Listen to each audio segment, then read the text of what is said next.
I assure you, the camera shows you no one is, but the voices will tell you otherwise. Hello, everyone. I am Steve, joined by Baby J. Hello. And we are voices in your mind. Oh, there we are. Well, I'm Steve. That's Baby J. But we are here. We're excited. Welcome, Manitoba. Welcome, world, to MBPR Invitational 2025. Baby J, how are we doing today? What's the vibe? We're doing good. It looks like for our first match, we've got Tyler versus Chris. Ooh. We've got some Joltik Box versus Grim. So we've got an interesting one coming up. This isn't a matchup you see every day. No. Most people, aren't prepared for the Joltik Box, so that's kind of why we picked it out. We think this is going to be an interesting round one. You don't normally see decks like this every day. It looks like we're going into round one. They're setting up. I have to say, production's on a step up this year as well. Not that last year was bad, but if we look at this, we got cameras on the players this year. We did not have that last year. That is so cool. So shout out to production, aka No Beard. Yeah. This is going to be exciting. We got Chris locked in already. Look at that face. Yeah. He's stone cold, ready to go with Mario. But Tyler as well, coming in from last year. So this is Chris's first year in MBPR, I believe, making it to top 16 for the finale. I believe so. And we've got a bit of a different format this year. Last year, we had a single elimination format of 3 rounds. And this year, we've got 4-round Swiss with top 4 cut. Interesting. And Swiss is best of 1, cut being best of 3. So it's going to be a little different this year. As you can see, we've got the records posted. So we'll be updating those as we go. And just for anyone that is tuning in, this is, while rotation was yesterday, there is going to be some stuff from G Block in this as well. So just if anyone is interested. Oh, that is an interesting ad coming up. Is that on stream? Mind the inconvenience. Not sure if you guys saw that. But we'll pretend it didn't happen. But looks like Tyler opened up here. No, that was Chris actually opened up the game here. Getting in Badu an opening position here and setting up the board with some snow runs. Looking like Frostlass will be coming into play here with some damage being moved around. Not good for that Pikachu. Yeah, Frostlass is a big factor in this matchup. Practically, looking at lists right now, every single Pokemon except for Joltik has an ability. Marked. So be prepared for a lot of ticking. It's going to happen. A lot of ticking. He's got 2 of them, so they're going to get rolling fast. Tyler's got a battle here to beat the clock on that because he's rushing, trying to get knockouts as fast as he possibly can. Take those extra prizes with Iron Hands and see what he can do. But yeah, we've got Tyler here looking in with the Arven. Let's see what he's going to grab. Probably just going to try and get a basic setup here. Looking like he's going to... I'd guess he's probably going to try and get swinging with that Iron Hands, get the prizes before it's too late, but gotta wait and see. He's got some interesting stuff in his list, so could go either way. It's not something we see all the time. We've got 28 minutes left. 28 minutes left in the round here. There we go. Yeah, what I'd probably do here is what he's doing here is he's going to go Nest Ball into Miraidon and then Tandem Unit, getting... What do you want to even get other than Iron Hands here? What do you think he's going to pop up? Well, he can't search off of this, but he's definitely trying to get a Joltik here. Joltik's important. He's got the balloon, so he has a pivot. But yeah, right now, definitely an Iron Hands is a solid pick. Iron Hands and Pikachu are his only targets. He already has a Pikachu on board, or he can search the Joltik, my bad. I misspoke. Yeah, the Joltik would be a great grab here because he can just attach it, assuming he has the energy. Which I believe I've seen. Actually, yeah. Does he have an energy there? I don't believe he has one in hand. No, that's still, yeah, that's still his hand there. I don't think.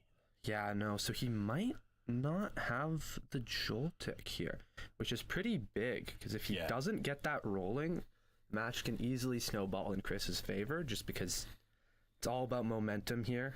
It's Tyler's on a fast swinging deck, so he's really got to get going. He's on a bender. Mm-hmm.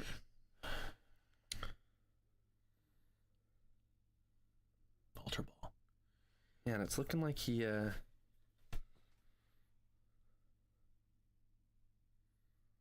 Okay. Oh, he's going. I know what he's doing here. I see. I can see why he would want to do that. get Mew so we can do a hand. Going for the Mew. Yeah, I didn't see his hand exactly, so I'm not sure if he can mill it down perfectly to be able to draw the cards. Got some experimentation right now with the camera right now. It's a little bit harder to see things, but it looks like we're pulling up some cards. So there's Mew. If you didn't happen to know what it did. There we go. Back to normal. Back to normal. All right, perfect. Yeah, just some slight technical difficulties. A little hard to cast that while we couldn't really see the board. But now we've got the timer up, so 26 minutes left. It is 30 minutes for the best of one Swiss. And did you... Oh, okay. Okay, he's got the Bravery Charm. Oh, and it appears he's got the Crispin. So it's looking like the Joltik should be... Or he played Arvin. Never mind. My apologies. Yeah. So he has no energy. Throwing up the Mew. Restart. Yeah. And now he's got the restart. And he missed it. So he just has to pass. That might be a pivotal moment. We gotta see. Depending on how Chris's turn goes here. It's looking like he's got a solid hand. Going for the Morgrim. Attaching to get the retreat. And he's definitely going for an Itchy Paw in this turn. Just searching out with Pokepad. Trying to set up his board further and establish. Tons of abilities, so he might be thinking about getting Frostlass. Because if he can get the Itchy Pollen going and start ticking with Frostlass, the earlier the better, assuming the rest of his board is sturdy. And it looks like he's putting it to the top of his deck. He may be going for it. I would not be surprised at all. Yeah, quick little price check, double check and make sure he probably has his monkeys there. Yeah, gotta price check. Monkeys are real important. And yeah, he goes for the first Frostlass. So we're really going to start counting up. Because a lot of low HP 2 prizers in this deck. Easy to get some nice prizes, especially with Grim swinging 180. And I noticed that he went with his art rare. Meanwhile, he plays 2 normal, so like that kind of tilts me a little bit. Play 3 of the same. It's a little hard to get those, so I'll cut him some slack on that. I won't. I don't care if he's getting married this year. All right. I also noticed that we got a championship mat playing by Chris. The subtle flex on. We do. Okay, here comes Bud.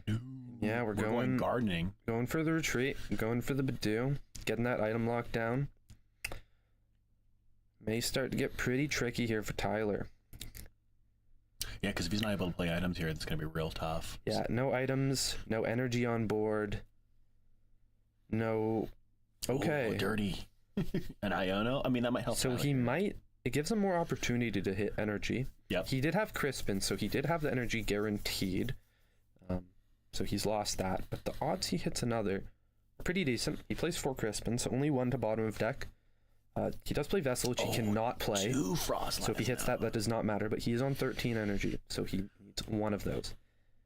And it appears he got one of his... I think that might have been an energy. I didn't quite catch it. Brutal. Yeah, ticking them up. We go. Got another Frostlass, so we're going even faster with that. And he did get the energy. Yep. Okay, so it's looking like we do have a game on our hands. It won't just be another pass, snowballing to nothing. Which is good. We like to see an actual proper match. Tyler's thinking. Don't know what he's got there in his hand. I think it's looking like an Arvin. Oh, he's going so he's going for Arvin. So checking his deck search. It's looking like the only tools he plays are 1 air balloon, which he already has searched, and 1 bravery charm, which he already searched. Yeah. So he only has an item target here, and he has been item locked. So this is just preparation for following turns. But he doesn't need to accomplish a ton this turn, because he is just trying to get energy on board. Joltik does that. He's just going to go for the retreat, I believe, and go straight in. And just get that Iron Hands ready. Tons of low HP Pokemon that he can go after. He plays 4 boss, so he can chase those Frostlass down. He's definitely going to be wanting to do that. Monkeys, just depends what's necessary in the moment. Yep. But yeah, he's going. Looking like he's searching out all 4 for the Iron Hands. Now, for the audience at home, what does a Joltik's attack here do? Yeah, so Joltik, 1 colorless energy, search your deck for 2 grass, 2 lightning, tap from your Pokemon. Nice. There we go. We've juiced up our Iron Hands now, and they are going to be able to do our favorite move, taking 2 prizes per knockout here, starting next turn potentially. And like you said, there's a lot of single prizes here that will add up to 2 prizes just because of that. Yeah. Amp you very much. Crazy. Yeah, Chris is going to have to play around that because it's going to be very difficult to balance. Yeah, definitely. It's definitely a race here now because we're racing with Frostlass and Monkey Dories. Yeah. And we're also it's just a race. And they're ticking up. It's looking like Chris already has a monkey. He doesn't have dark energy on it yet, so he can't move it. But he does have counters on board to make significant impact and start going. Because we're already at 50, 40. Like, we're seeing energy add up here real fast. So, I mean, damage counters add up real fast here on those bench. Really good place here by Chris here. Goes real quick, going for the lilies. 1 card in hand, getting some good value off that. Call that the Costco Executive Member Special. You know what I'm talking about? Mm-hmm. It looks like Chris has an iron bundle on bench as well that he put there, so he might be able to force a 2-prizer inactive, which he, depending on how things go, if he hits a Grim, he could pull off his first knockout this turn. It's looking like everything on Chris's bench is damaged enough to be one shot, except for the Iron Hands. And I'm not sure if he'll promote that because that is his main attacker, and I don't know if he wants a ton of damage on it because in following turns, Chris could just move counters over it and keep it going. Exactly. Yeah, everyone's on watch here. That Pikachu's looking. And he is going for the Iron Bundle, so he's gonna have to make up his mind. This is a tricky decision. He can't feed him the Pikachu because the Pikachu has counters on it. He can do it if he'd like, but its ability would not prevent it from getting knocked out. Yeah, this is a really tough situation. So he is feeding it, likely just because he does not care about it in this matchup.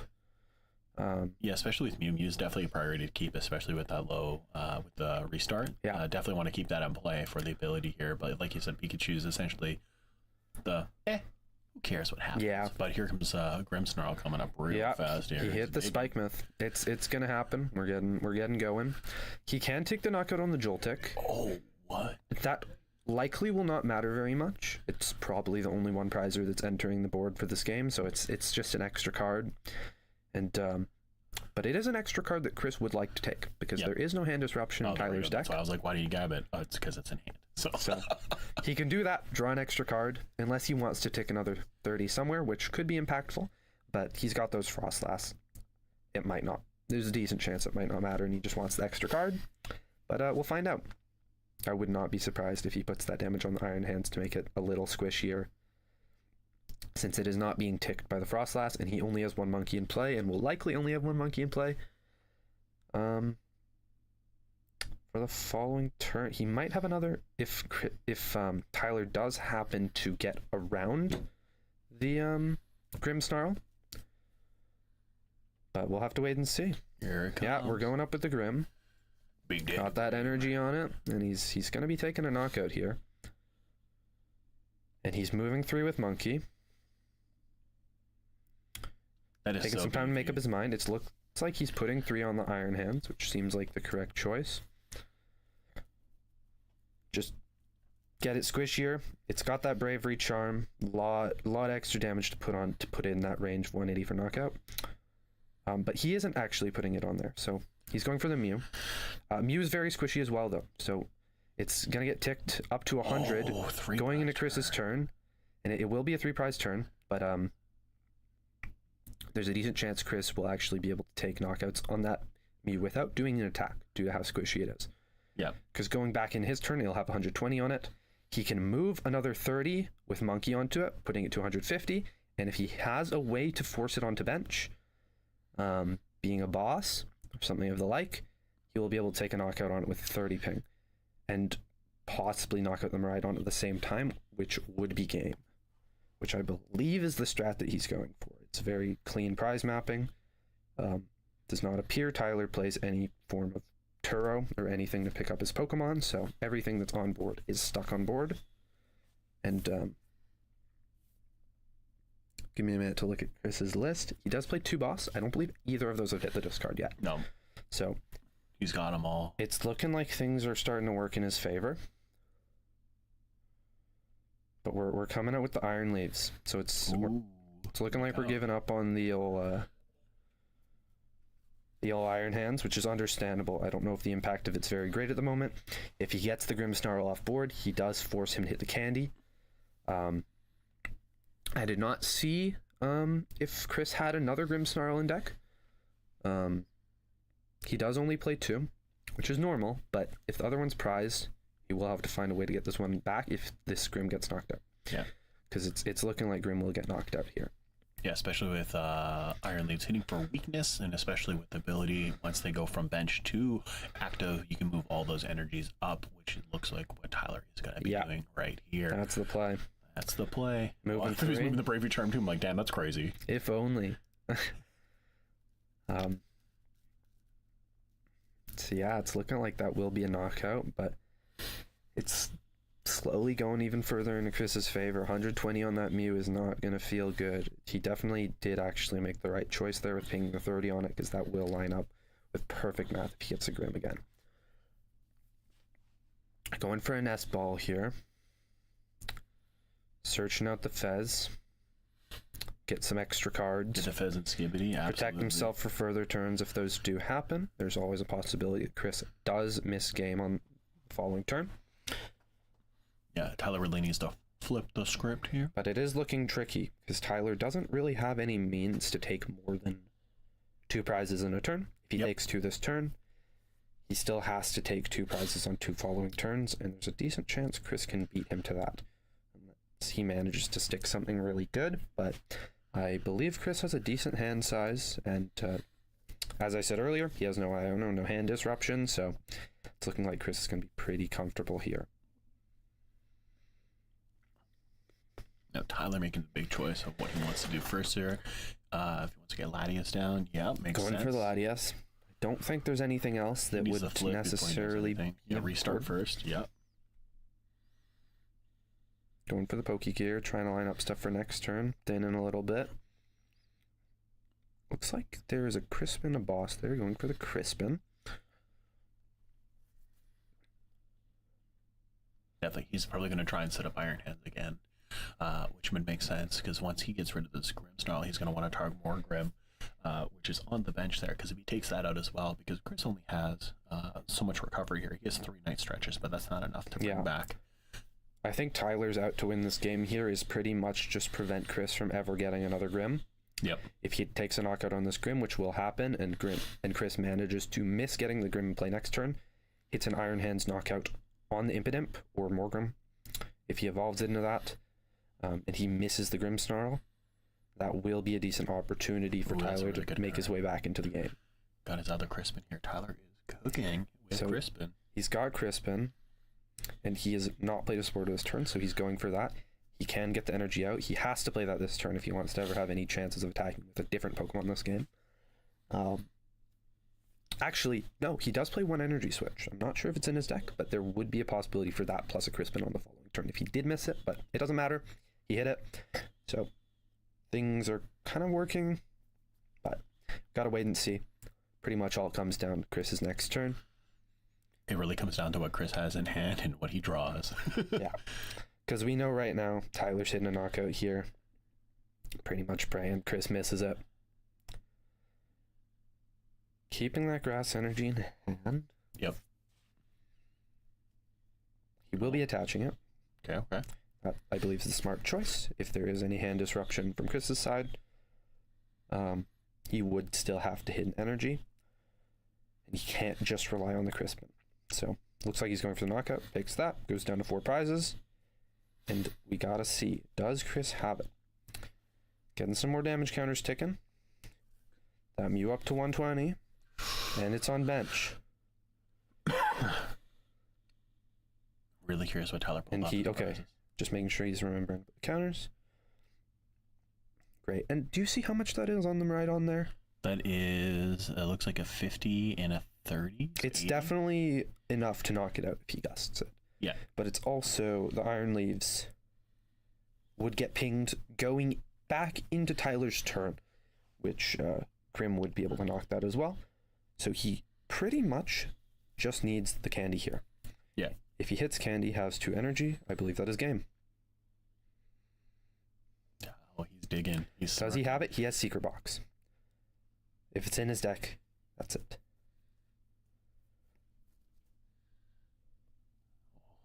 Does he have it? Let's see if he does a smirk. The Chris smirk's coming. He's got it. He's going for the evolve. Searching out 2 energies. Swinging an active. Looks like they might be having some fun. Oh.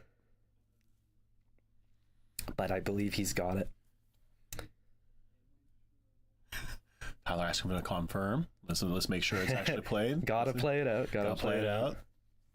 Chris is just trying to not be too hasty here. Yeah, because sometimes you can get too excited, play too fast, and make a mistake there, right? Candy, searching it. Too dark. Let's see it. 1. Oh. He had both. I saw them. They were both in his deck. Finish the play. So he will retreat. Yeah, because this is a knockout. He will move here. with Monkey. Yep. To Mew. Which puts it at 150.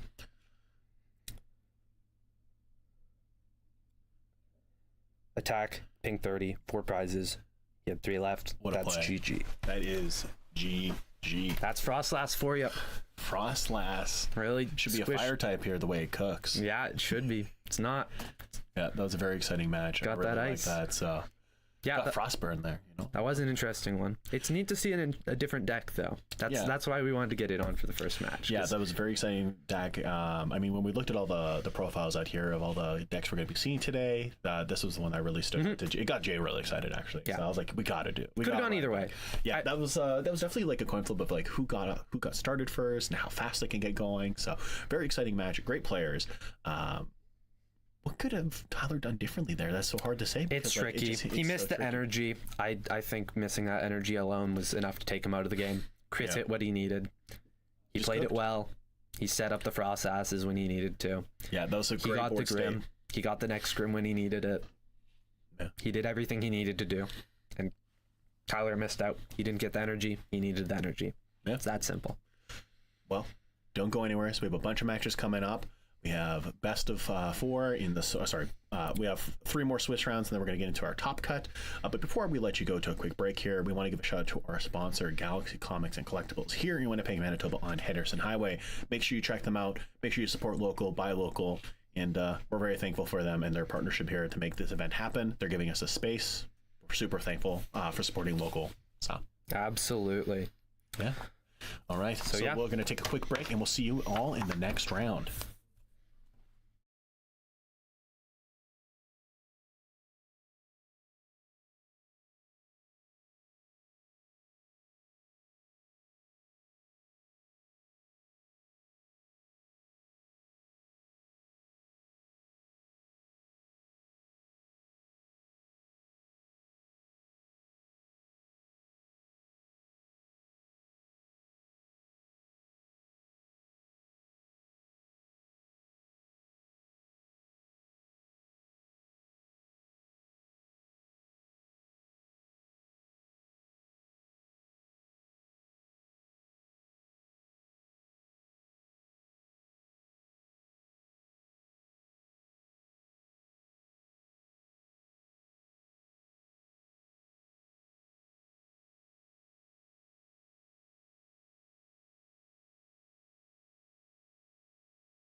Whew.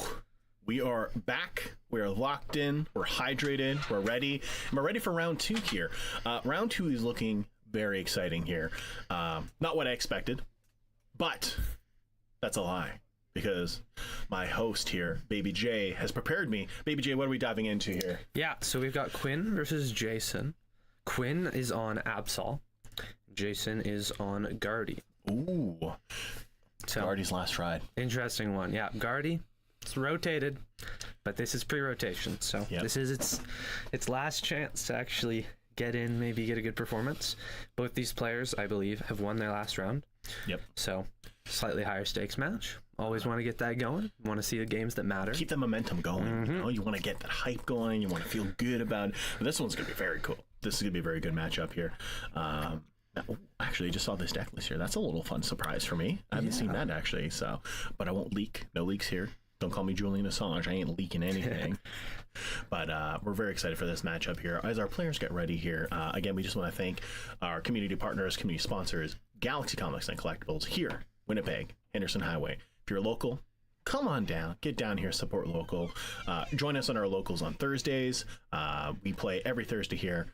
Swing by around 6. Sign up, get ready, lock in, and meet the community here. Very vibrant community. And of course, these events are put on by our local community, Manitoba. Well, I don't even know what I call our Discord actually, but like just the Winnipeg TCG community. We have a very vibrant Discord, 300 plus members. If you want to learn how to play, you're always welcome to join the Discord and ask. And great resources here. So yeah. Well, yeah, I'm assuming we're getting the stream going in about a minute. Looking like we've got some relatively normal deck lists. So this, it looks like we've actually got the rankings. Ooh. So as you can see here, all of these people. Interesting. This is interesting standings here. Not what I expected. Yeah, not going to go through what they're playing exactly. Want to keep it a little bit of a surprise, and we're not exactly certain about everything. But we've got an interesting deck spread today. Very, very diverse. I don't think there's more than I don't think there's more than 2 of the same deck. No, for anything. There might be 3 Goldengo, but I'm not certain about that. I don't believe there's anything more than 2. I think that's what's so unique about our community is we're going to see a lot of what's the word we're looking for? I don't want to say flourish. We're going to see a lot of flavor today. We're going to see a lot of diverse decks and profiles here. So it's not going to be what you expect because usually everyone plays the similar thing when you're playing high tier. Yeah. But that's what I think is so unique to Winnipeg is like different decks, different players, different profiles. So yeah, and it looks like we're off. Jason did mulligan once, so Quinn does have an extra card to start. I did not see the coin flip. Got to see who's going first. Looks like Jason might be. I believe Jason will be. Yeah. Yes. Okay. So Jason's starting off. Looks like he's got the Drifloon start. He does have a Ralts in hand, so that's good. Good start. Got to get the Guardies going. You don't have Guardies, you can't be doing good damage. No. But it is interesting here, since Guardy has a lot of options to deal with. But we're going early pass with the pass. So it's not necessarily completely over for Jason yet. He does still have a Ralts in play, so he can make things work. Guardy is a very good deck at playing from behind, as long as you can get a Guardy into play. That can make wonders happen. Monkey's going as well, always important. But it's looking like Quinn does have potentially a decent start here. Especially playing a Cypher, he knows what he's setting up. Like that's really very powerful so early on in the game. So yeah, starting with the Cypher Maniac, couldn't quite see what he grabbed as he is looking at his deck behind the face cam. But we'll probably find out momentarily what he put to the top there. It might be a bit of a slower turn for him. He could just be expecting to see those cards on his following turn. But that's all right. Both these decks are okay with playing a bit of a slower game. Oh, looks like he's rethinking what he wants here. Because initially he chose Earthen Vessel here, but what's he going to choose instead? He's going to stay with Earthen Vessel. Stay with Earthen Vessel. Did you see what the other card was? I did not. Okay. I just know there's an Earthen Vessel there. Yeah, so Vessel's great. Gotta get energies, gotta keep going. But it looks like it's over to Jason. Jason with the Vessel discarding Psychic. Always good to be getting Psychics in discard, searching out more energy. I don't know if he has something else to discard the energy. I didn't see his hand. He could still have a supporter since he did go first, that we might have just not seen. It's a little hard to see his hand since he does use a card holder. But that's alright. Don't always have to see the hand. Taking a minute to think things through. Okay, so he does have the Ultra Ball to discard more Psychic. I was thinking that might be what he had. Yeah. So that's always great. Gives him a lot of ability to search out. And it appears he has a rare candy to hit the Gardevoir. Already has 3 energy and discard, so things are starting to turn in his favor. All you really need is a Guardy to get things going. Obviously, monkeys are wonderful. It's a big monkey battle with this matchup because there's both players are... Jason is running 3 monkey, and so is Quinn. So, real back and forth, same amount of monkeys. Planet of the Apes. Planet of the Apes. Bouncing damage everywhere. So it can get real funky real quickly. Those funky monkeys. Looks like Quinn's taking some notes here. Not something you see all the time. Wonder what he's writing. Maybe a recipe? You never know. Maybe it's the recipe to win. Ooh.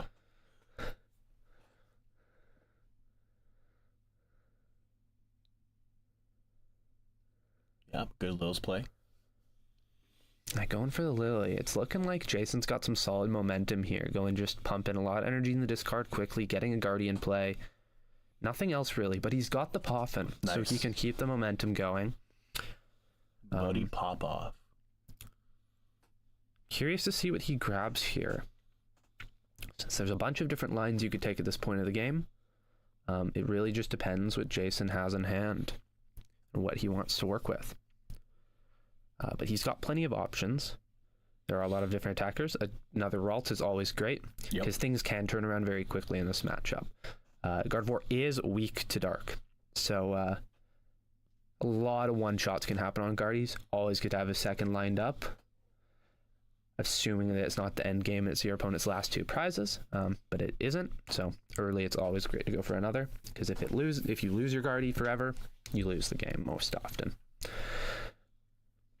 Jason really getting into what he wants to do here. Yeah, it looks like he's got an Ultra Ball, discarding a Clefairy and an Arven, searching out a monkey, getting the monkeys going, always good. Yep. You want the monkeys as soon as you start putting energies on your Pokemon so you can start moving counters and actually make an impact. Quinn's just waiting for the Yveltal to get knocked. Just moving it around, fidgeting it. And he's got the Dark Energy, so he's getting going on his monkeys. Got tons of bench space still to keep monkeys going. He's got 2 energy, which will be enough to get 40, which will be a knockout. And he'll go for the knockout. Quick 1 prize.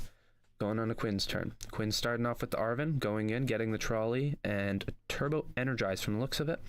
Always important to get Turbo Energized, as that is your main way of getting energy out, but he would have preferred to have that last turn. Because Jason's pretty much already got an established board, and Quinn's playing from behind at this point.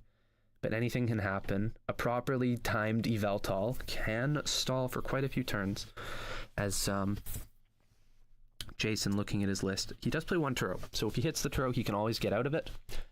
But yeah, we just gotta wait and see. So yeah, grabbing another Yveltal, grabbing Kanga and Absol, core of the deck, 2 main attackers, big hitters. There's plenty of options. Absol Box is a crazy deck.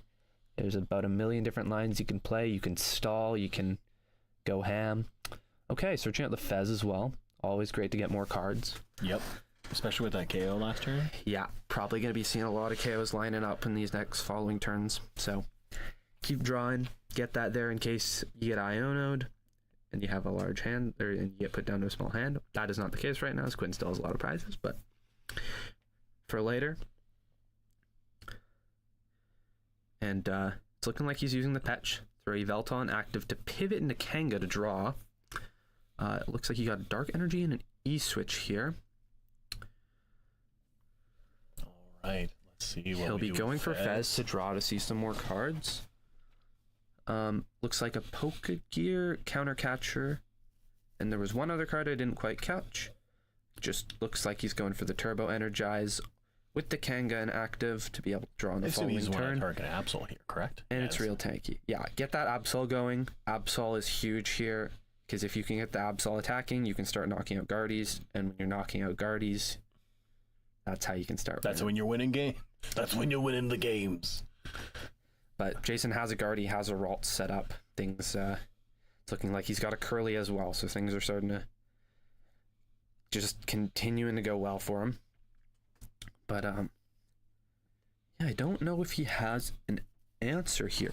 He does play 2 Bravery Charm. So if he can hit Bravery Charm, he can max out his damage at 300. But he's going for the Iono. Yep. Because then what he want to do here is move over the damage counters from Drifloon here, put him on Kanga, and then, like you said, max out the damage to 300 if he hits that Bravery Charm here, which, if he gets that Bravery Charm, he's absolutely cooking. That's if he has the energy. He won't need to necessarily move the counters, though. Yeah. Because using the Bravery Charm, you get the Drifloon from 70 to 120.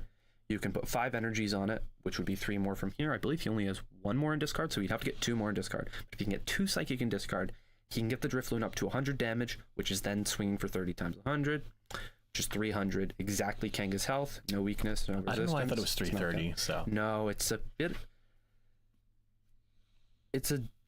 I believe one of the tankiest basic megas. Yeah. But it is squishier than the stage 2 megas. Understandably, stage 2s always should have more health.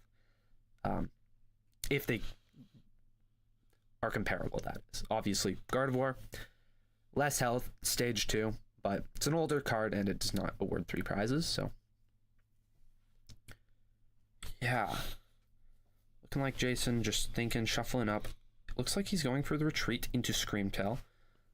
Definitely not bad. You need less energy to make things happen. He has taken 1 prize. So another 1 prize Pokemon would not be bad. Yeah, and he's probably going to want to target Yveltal, here's my guess here, or he's going for Monkey. I'm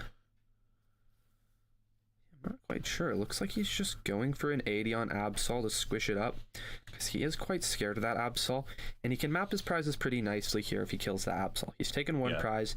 If you go for the quick 1-3-2 with the prizes, you can get through the game just as fast as 2-2-2 while taking a 1 prizer.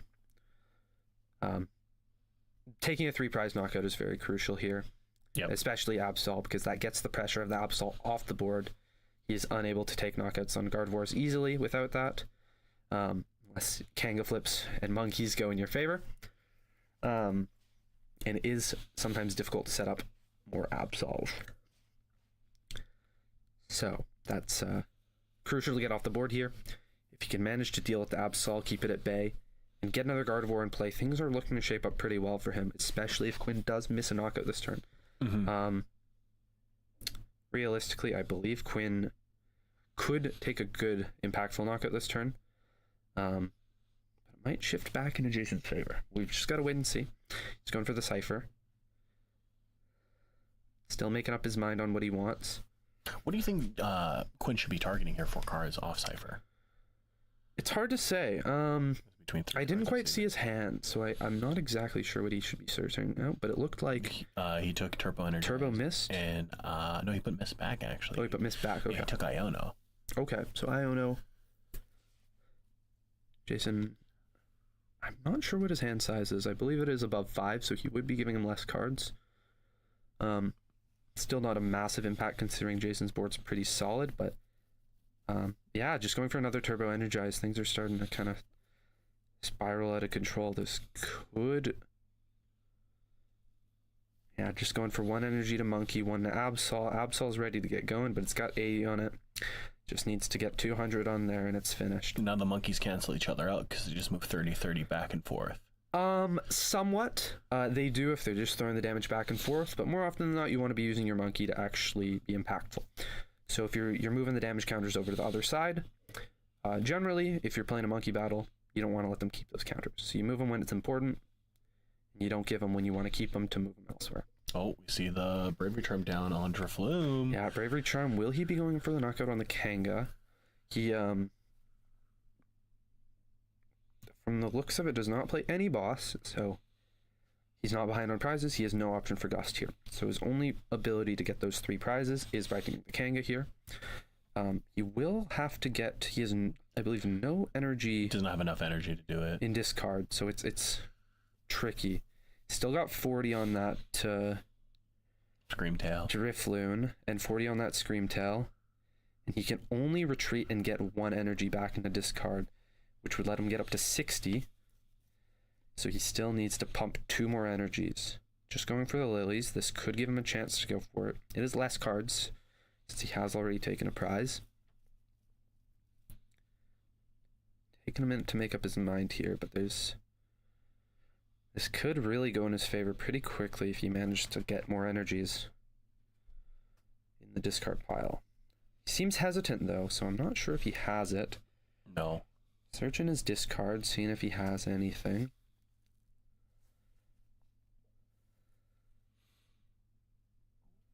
Yeah, this is quite the pickle. Yeah, it's looking tricky, because if he does miss a 3 prize knockout here, things could start shifting back into Quinn's favor. Yeah, getting a 3-point knockout here would be very good for Jason. Especially, moving the damage counters over and then going for the swing. But let's see what he ends up doing. I think we're going for some confusion here. Okay, yeah. That will be interesting. Yeah, no, that's not a bad option if you have nothing else to go for. It does risk getting your monkey knocked out, but confusion flip can be good. He does have Petra, so he can get around confusion, so it's more so just for the damage. Oh, and monkey is down for Quinn. But it's looking like he's just going for the Screamtail with the moving 30 with monkey to knock out the other monkey, which is likely a higher impact play than the monkey confusion, just because he has the Petra to get rid of it. Looks like he's getting another monkey back. He did play a vessel. Searching Fighting Dark. Probably has the ability to attach that dark energy to the monkey this turn if he would wish, as he does have all the energy required attached to an Absol to get attacking if he'd like. And Quinn here is playing 4 boss, so things could happen real fast. 2 counter catcher as well, so even if he plays supporter, a lot of gusting opportunities this turn if he wants to take out that Guardy. Yeah. So if he can get that Guardy off board, Jason can't get another Guardy in play, and Jason's trapped being able to swing 80. It's not a great look, because it's hard to get more damage counters on board. He will not be able to take another knockout on that following monkey with Screamtail again if he does not manage to get more energy in discard to get more damage on we board. do have a boss in hand, so. But it's looking like the boss is coming up. Will he go for it? Going for a Pokegear first. Boss in there as well. Arven in there. Grabbing the Arven. He's probably going to get a counter catcher here. Playing the Arven. Yeah. Getting counter and tool. Definitely makes sense. Yeah, get the counter catchers out of the way if you're planning on playing ahead for the rest of the game. And to save your bosses for later, maximize your odds of hitting the supporters that you can play, if it'll be the only thing you can play. Putting on the Absol to make it tankier. He has the ability to get some counters off of it. Here comes Guardy. He will be promoting the Absol, so he will be taking a knockout.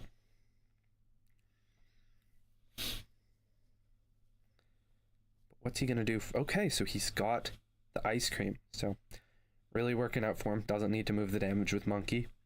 Doesn't want to give the damage to Jason if he doesn't have to. Makes sense. And if he has a way to heal that off, It looks like a Costco cone. that's the way. That's crazy. He's showing his hand to offer a discard. Oh yeah, because of Gabsol's attack there. That is right. It removes one He does card have back. access to Turo. Does Candy. Candy's useless. Yeah, because getting rid of the Night Stretcher was pretty big. He's got to promote before drawing. Hope he does that. He does. But yeah, now he's got to hit a Guardy. He's got no energy in discard. Not enough damage. Yeah, He's got some damage on board to move. Don't know if it's enough to make a massive impact here. 'Cause he needs the damage counters on the Screamtail to be able to attack and swing the knockout of monkey if that is what he would like to do. But he does not have enough damage counters on the Drifloon. I believe it's 10 left on there to be able to knock that out, or to move counters from there. So he really, really needs to get a Gardevoir back in play this turn, or things will very rapidly spiral out of control. Oh, he does have a Night Stretcher in. Oh wait, that's his discard. That I is got his excited. I was discard. like, oh wow, he's got that. Yeah. Oh my god. The ability for Absol to discard a card from your opponent's hand is very powerful. It's devious. Especially considering it's not random. More often than not, you'll see effects like that. It's a random card. Absol gives you the power to see their hand, tons of information, alongside also actively disrupting them. Yeah. So we got Super Rod played. Super Rod with a Guardy. Guardy back in deck. Guardy Clefairy Energy, actually. So. It does play 2 Gardevoir, so obviously he's going to be trying to draw into that. But he might have 1 prize, so that might be why he's shuffling it in. I'm not sure exactly how he's going to be searching this out. I'm sure he has a plan, though. Yeah, Quinn doing a quick check on energy on Screamtail there. See if he's cooked. That's important. I actually thought there was only 1 energy on there. That's good info. Gotta make sure.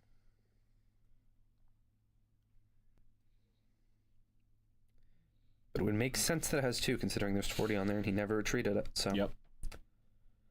Yeah, Jason's just having a real hard time here. He's got to get a Guardy. Hasn't been able to get energy in discard since his first turn. Yeah, where you got all 4 in there. It's just really been awkward since then. You got to keep them going. Quinn's just taking advantage of the fact that he's got 4 Psychics trapped on board and none in discard. Because that is... He plays 7 Psychic Energy. He only has 3 left. If he takes advantage of that, he can easily use that as leverage to win this game. Yeah, we got Monkey retreating, so we're not going to see a confusion lock here. And not that it would work, because like you said, we have Petra and EX, so we can do those easy retreats. Yep. I'm very curious what Jason's strategy here is at this point. Other than swinging with Screamtail, probably targeting a 1 prizer. Oh, he's going for... And he's just going for the 80 and active. I mean, Quinn, all he needs to do here is boss up Curlia. Yeah, there we go. Yeah, going for the boss on Curlia. Things are starting to get out of control. Jason's got all his energy awkwardly trapped on board. Not enough counters to work with. Soon to be no Curlia, no Guardy, no Ralts, nothing. Moving counters off of Absol, healing up. Moving counters off his board onto Curlia to avoid giving him counters. Yep, and going for the knock there. And presenting his hand. He has a choice. I say rare candies. He's getting rid of the candy. Get rid of those candies. Jason plays 2. So both of his rare candies are gone. He now would have to manually evolve into Guardy. It's looking like this. It's getting pretty rough if Quinn can keep it up. He's played 1 catcher, 1 boss. Still has... He's not going to be playing from behind the prizes, I believe, ever again. So he still has 3 bosses left. Yeah, he still got them. And he got... the Curlia into play with the turbo, or the TM Evo. Yeah, and then we got the boss. And he's going for another boss knockout. And things are very rapidly spiraling out of control for Jason since he's been unable to get the Guardy back into play.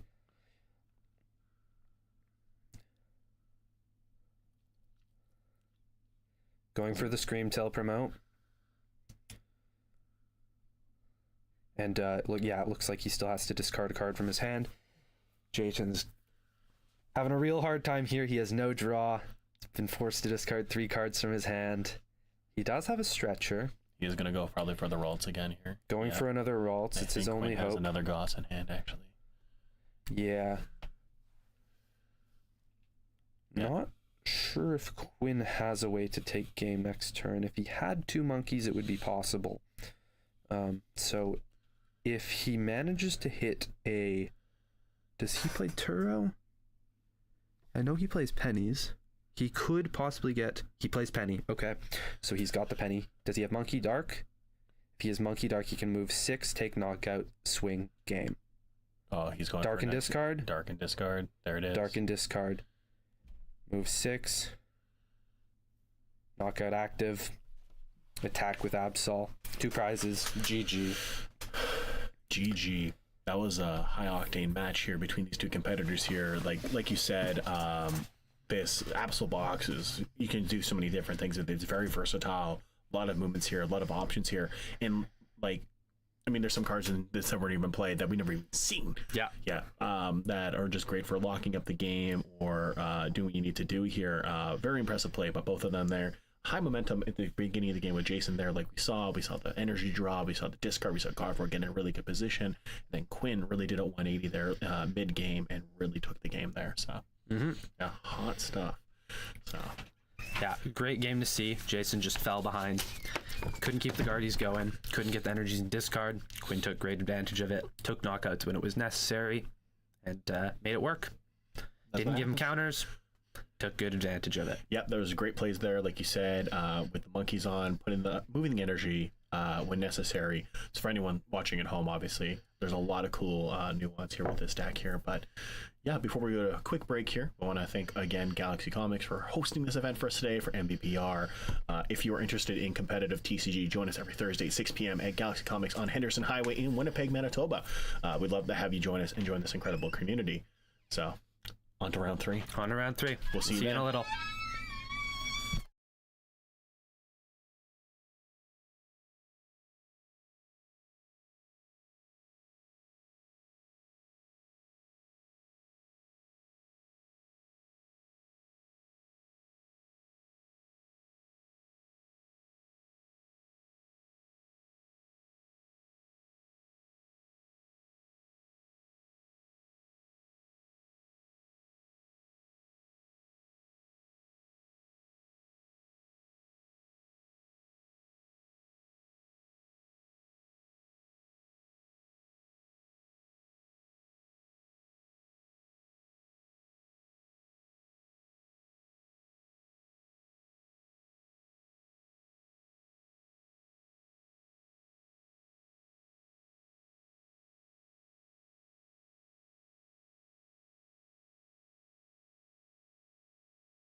all right, welcome back, everyone. We got Speeve here in the box with Tashawn, aka Unk T. Oh. We are locked in. We're ready for round 3. I'm pretty pumped. We got a good matchup coming for you. But Tashawn, we got darkness. We got a world of darkness here. We got 2 darkness. Yeah, decks. so I'm pretty excited for this matchup here. We are doing underdog match. So you're both 0-2 fighting for a spot to stay. Oh, both are 0-2. Oh, yeah, okay. we're fighting for a This will be spot to stay in the top cut here. We're going to see how it fleshes out. So pretty excited here. We got Miku versus Caitlyn coming up here with some signature decks. So I'm really excited. Yeah. Looking at both these lists for these decks, and I'm quite interested in what we're going to see. Yeah. Give me some interesting vibes here. I've seen both these lists pretty frequently. We're seeing some different stuff in both.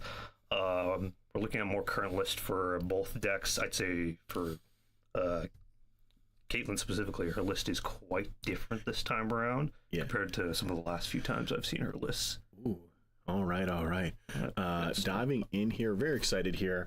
So the cool thing, not cool, but I'm a former Charizard player. That is true. I do remember that. There are some interesting cards here, and I'm looking forward to be seeing played here, especially if we open up with that little Cadillac Cruiser. But we'll see who's going first here. We're still doing some cuts here, figuring out the round. 30-minute rounds here. So anyone that's just joining us here, we are doing best of 4 Swiss rounds, and then we're going to be doing a top cut. We got 16 players, so this is going to be interesting to kind of figure it all out here. We got a door opening scaring me for commentary. We got a fridge opening for juice, so we're not going to give away too much while we wait for the noise to subside here. But it looks like Miku is possibly going first, I think. Let's wait a second here. Yeah. Oh, Caitlyn is jumping in first here, which will... got an iced tea being sipped on stream. Slowly leaving.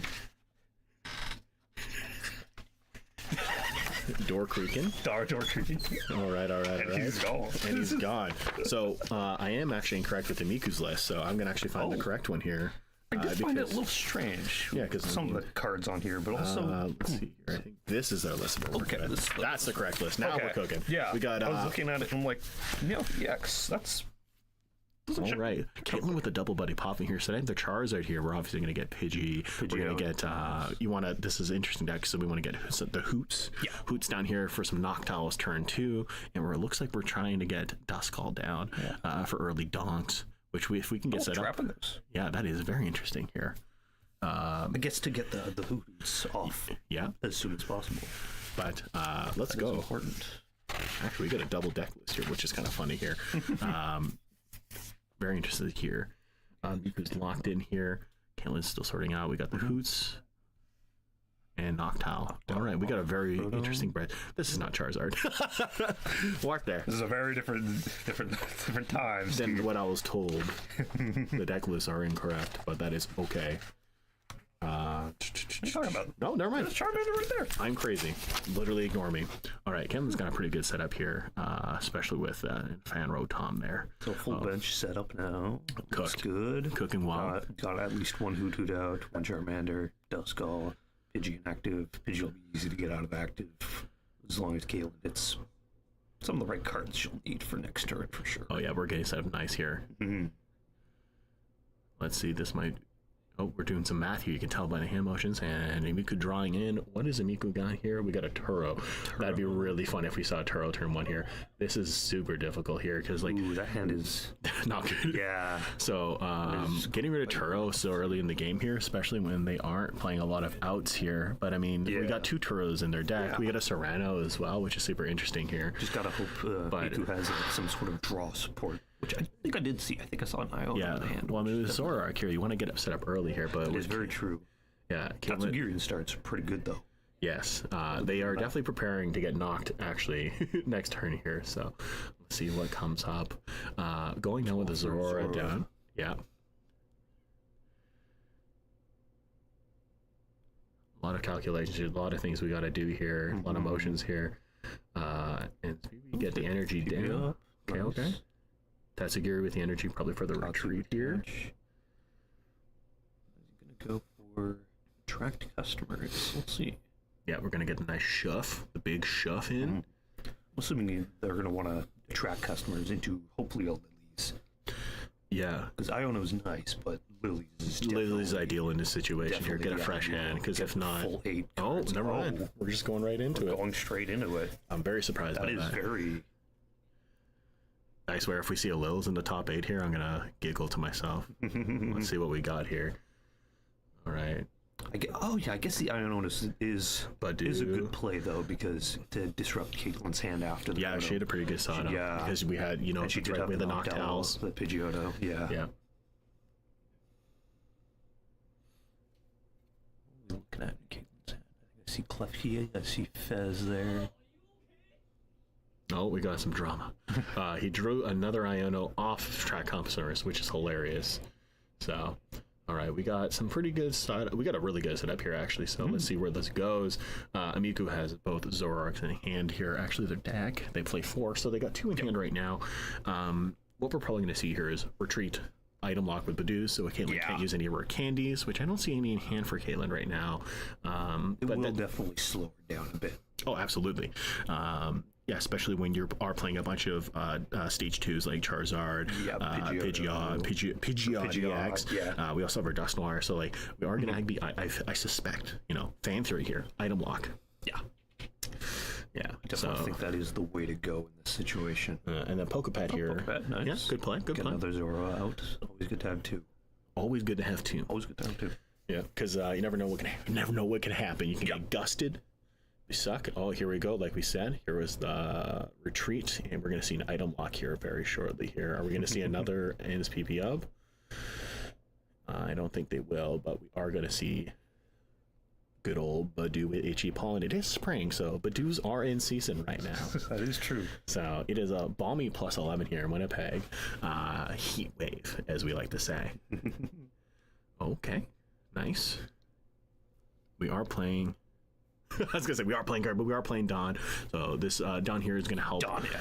We're gonna find some stage 1, stage 2s in a basic. They're gonna allow us to do some evos and stuff naturally, because you're just item locked right now. So it's so hard to find those cards. So this is what we need to kind of get set up now. So we are probably gonna see. I would not be surprised to see a Noctowl. Yeah, and Caitlin's hand, from the looks of it, didn't look quite too great at the moment. Didn't look too healthy. Yeah. You are right.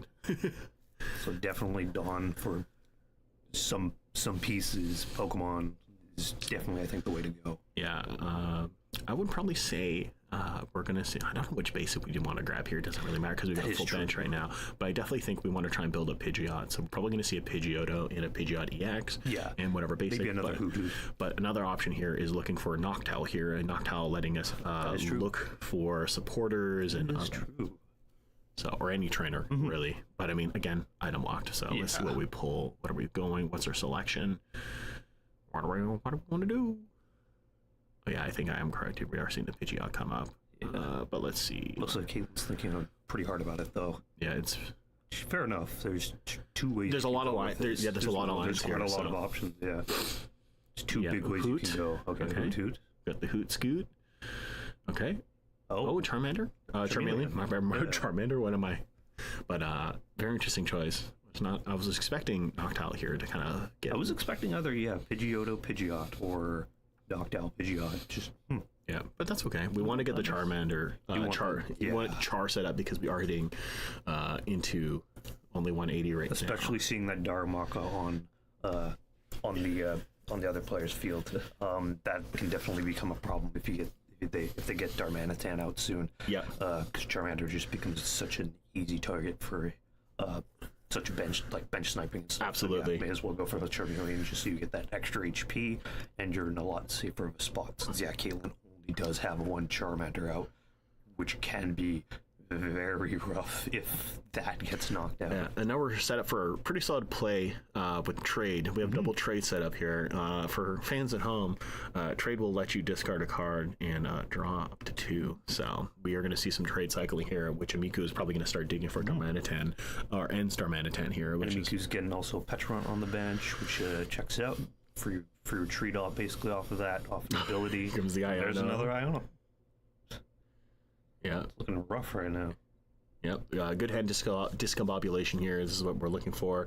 No Darmanitan. Just another full hand of stuff we already have. I think I see some Darkness Energy. I think I see a Boss. And his PP up. Serrano. Yeah. I think you're right. I think that was Serrano. Yeah. So just discarding for trade. Makes sense. Yeah. Is Miku gonna trade again? I think they need to. They need to look for that Darmanitan. Yeah. get that as soon as possible to start going on the offense. Do it. Do it. Because, I mean, Lil? Really? So you want to do it? Okay. That. Okay. Who am I to judge? Okay, I am here to judge. But interesting play there, because like right now, I think all we can do is do lock again, get some energy down. Very interesting, get energy down a Petro. I've never seen that. Okay. Interesting. But we are going to probably see some item locking coming in again with Badu, which makes sense. But because we did not get N-Star Manitan up, so we're not going to be doing a lot of damage here. No early swings. But second turn of item lock here. Yeah. For Caitlyn. Let's see what she has to work with. We could also have to be careful here because if he's not targeting, if he does not take out that Charmeleon next turn, It will be. it's going to be a problem. Yeah. Because once Charizard EX starts going, that's I think 2 hits from an Ensor Arc, which is too much. Too much, yeah. Regardless if you have Zekrom or Rushram with Zoroark to swing in a way, you're always going to need to swing twice. Here comes Charizard. Or in a Charizard, you're going to need the other option of Poison, Black Belt, all of that, just to take out too many burn, too many resources, too many pieces, too many resources. But yeah, that'll only take out one. It's not counting for if Caitlyn manages to get a second one going, which is always a possibility with Charizard. Yeah, so with Charizard right now, Charizard's only hitting for 180, and there's no way to move damage counters over. So basically what Caitlyn's going to need to do here, she's going to need to get a Dusclops. We're going to need to get the Charizard EX, and interesting.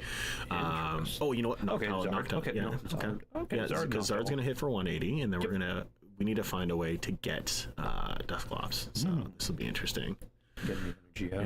And our third energy is going to probably go on Fanrotom. I probably almost want to put it on Terapagos, but I think so, yeah. We'll see what happens here. Or we but also she does need a retreat Pidgey out, so that does make sense to attach to Pidgey there. Yeah, I would not put unless we have an energy in hand. So because Charizard's not going to be attacking this round if there's no energy. Yeah. The Fanrotom attack. I guess we can retreat Night Stretcher, but wouldn't want to do that. Yeah. We got a real barn burner here, as we like to see. Okay, that makes more sense. Okay, that's a lot more. Okay. So Noctowl here. I wonder what the target's going to be because there's a lot of thinking here because we're going to need either hand display. We can't play Dawn. We already played Dawn, so we can't play another supporters this turn. We can't do any bossing or anything. There's not going to be no bossing. There's going to be no Lils. There's going to be no Iono. So really, no hand discombobulation from Caitlyn here. And she constantly is getting hand changed out by Imuku here, who is literally playing, I believe. Who's played 2 of. Oh, we have a judge in here too. That's so silly. 3 Ionos. Yeah, so Amiku's used 2 so far of the 3 in their deck, so it looks like they have 1 left. Just gotta be careful not to burn. Hopefully that won't come back to haunt. Yeah, because using all your Ionos can be a bit of an issue late game, where it's like, okay, I need that hand disruption. I need my opponent to not have as many cards. Okay, Badu is dead. Badu's out of the picture. God has died. But I don't know if that was the right play, but like Tatsu. Yeah, taking out Badu makes sense to kind of remove the item lock so we can rare candy into Pidgeot next turn. We can do a really nice Wombo combo play next turn, but the Wombo combo. That ain't Falco. Evo moment 36. Evo moment 36. Very interesting to see what happens here. Let's see what Imuku gets. I will laugh so hard if we see another Iono. There is a Lil. Yeah. There's a Lil. Yeah. Yeah, definitely what we want. That is... I realize he's playing all the high tier ones too, which is crazy. Yeah, collectors are losing their mind. Yep, I am. I'm in shambles. I'm in shambles right now. I can't. I won't be recovered. I will not recover from this. All right. Very interesting. Let's see. Yeah, now that Charizard's out, that is going to be a problem for Miku. Yeah, because Darmanitan is not going to be able to... Yep, Darmanitan is not going to do enough damage for that. But we also are living in a world where Charizard's also not doing enough damage because they're only hitting for 180 right now. That is true. So Miku either needs to get... I think Rushram. Yeah. I think Rushram is definitely what Miku needs to get. Okay, Darmanitan. Yeah, because with Flame Body Cannon, we're only doing like 90 damage here because discard all energy And like that's not enough damage here for Unless Amiku tries Flame Body and Cannoning, doing 90 to the Zard, and then striking at something on the bench. Yeah. Because there is the Pidgey, there's the Duskull. Those are probably like the biggest targets if you are going to go for that play. because right now Fan Rotom's not a threat. Tropicos isn't really a threat in this situation here. It's just that one beefy Charizard sitting at 330. Yeah. Caitlyn really take 2 prizes? No, she only took 1 with Badoo. She did. She took 2? No, she took 1. I'm looking at the... Oh. There we go. Okay, Perfect. there we go. Yeah. All good. Thanks, production. They're listening to us always. Thank you. Good job, editor. All right. We are looking at Night Stretcher here. We are digging for some stuff from the past. We are going to the past. Badoo's coming back. And we're back. We're back to shenanigans and tomfoolery. Are we going to see a switch up here? We're going to see a retreat item lock again. Miko just delayed the inevitable here until we probably get our Duskull. yeah, have to burn energy or do a Dusclops here, but I don't think we're going to see that. Wait, did Miku not just play a supporter? That's what I'm thinking. I want to check that discard. Played a Lily. I'm pretty sure they played a Lil, but I could be wrong. We have production doing a deck check, I think. Okay. Cool. Maybe we're wrong, but I mean, oh yeah, it's in hand. Okay. Okay, yeah, we might just be a little behind on that one. No, it's okay. I'd rather be wrong. Yeah. So, but maybe we just have Lil in the mic because we saw it get pulled and all that stuff there. Saw another Lily off that trade there, Yeah. and we're back to the item wall. Shenanigans of item lock here. So, we are. What do we got in hand here? Actually, a handful of items, and we have a Noctowl here. Noctowl. Not a lot we could do with that Noctowl because Noctowl being played right now makes no sense because you want to be looking for any trainer card there. You're looking for supporters or ways out. There's nothing worth bossing here right now. And even with Dusclopsing here, you can take out, take out the Badoo, move up, but you're only still hitting for 210. We need to be hitting a little higher here. Yeah. We're doing math over here. We're doing math, everyone. I was thinking you could Dusclops one of the Zoroarks, but the Zoroarks are too beefy at 280. So even if they do, Caitlyn does, and then she brings up Zard. Zard's still not going to be swinging for enough. You're like about still 20 short. Yeah, still 20 short there. Definitely, if we had a Dusclops, that'd be something different. All right.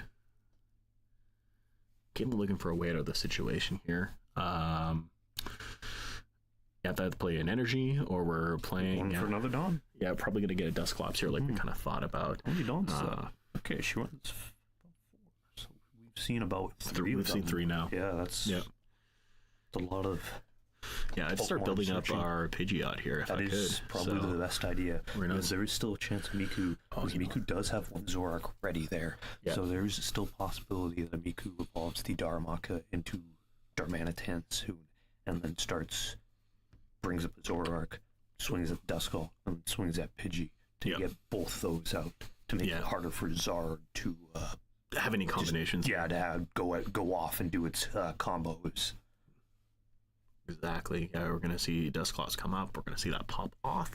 Probably taking good old Badoo with them. Yeah, rest and pepperoni. Take one.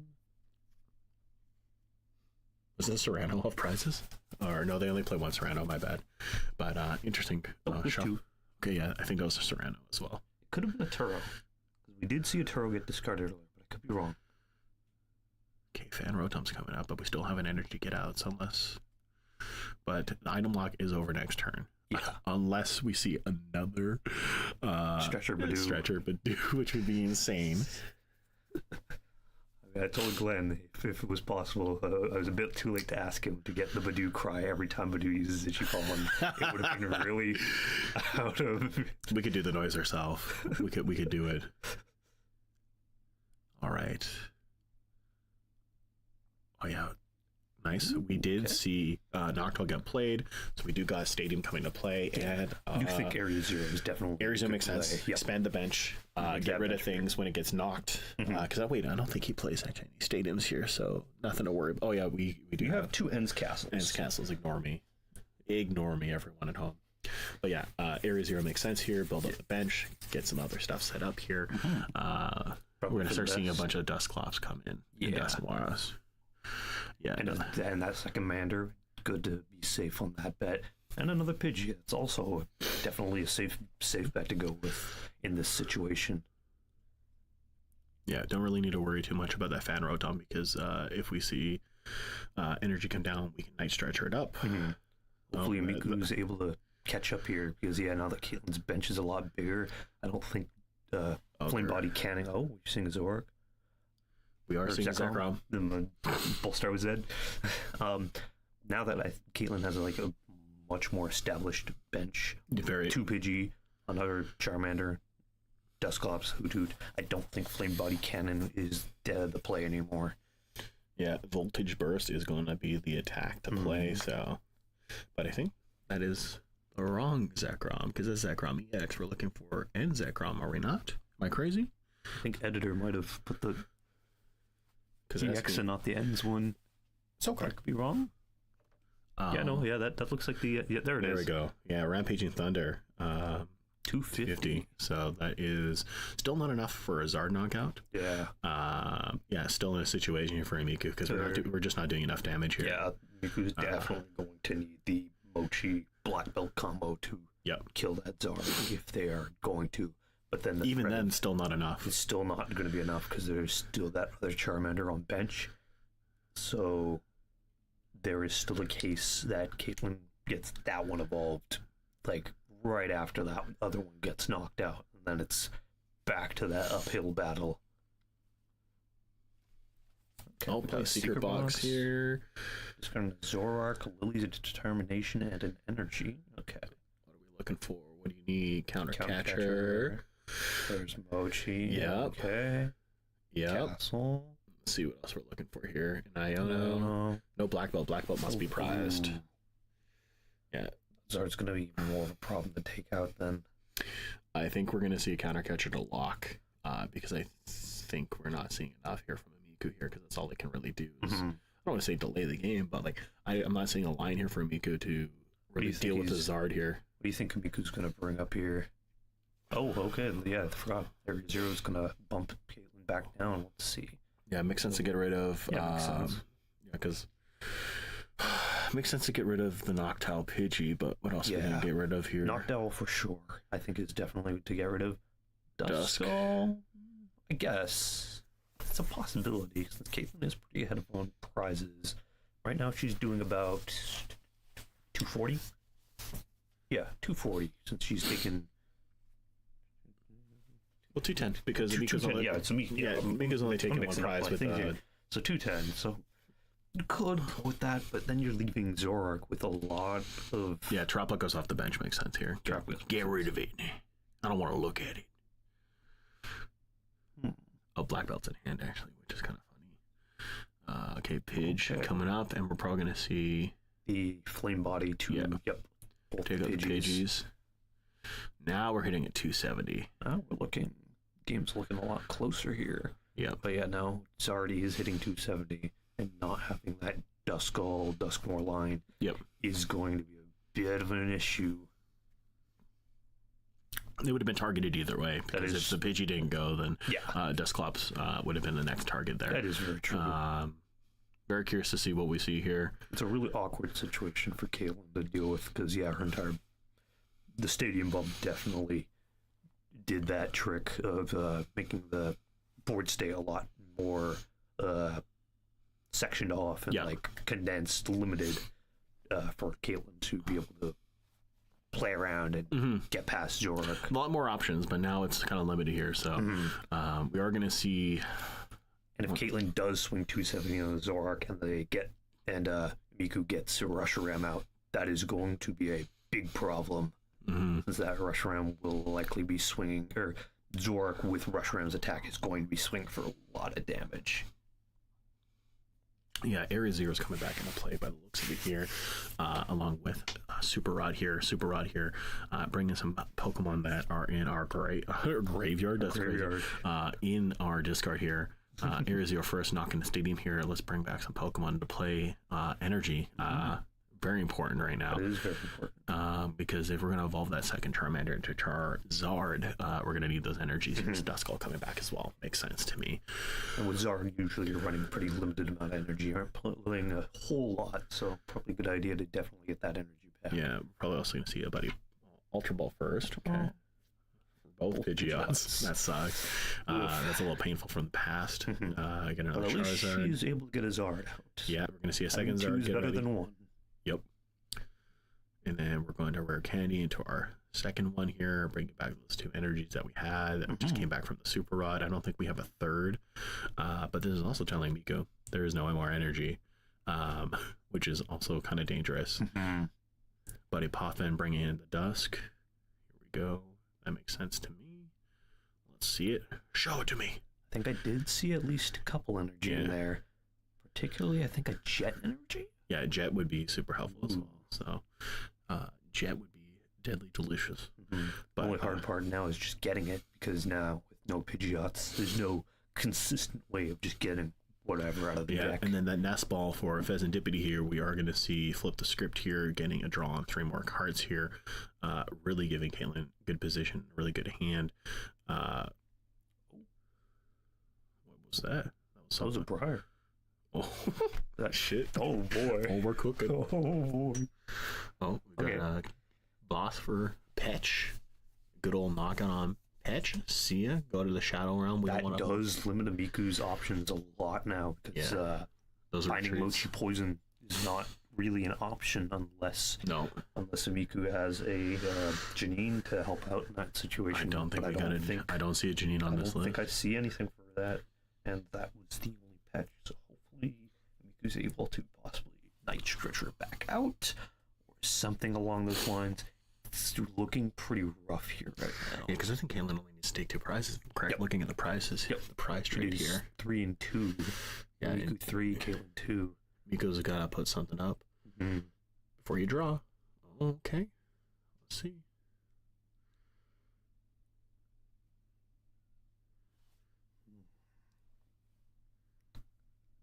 We got 4 minutes left in the game. Yeah, Pretty just under tense. 5 basically. Yep.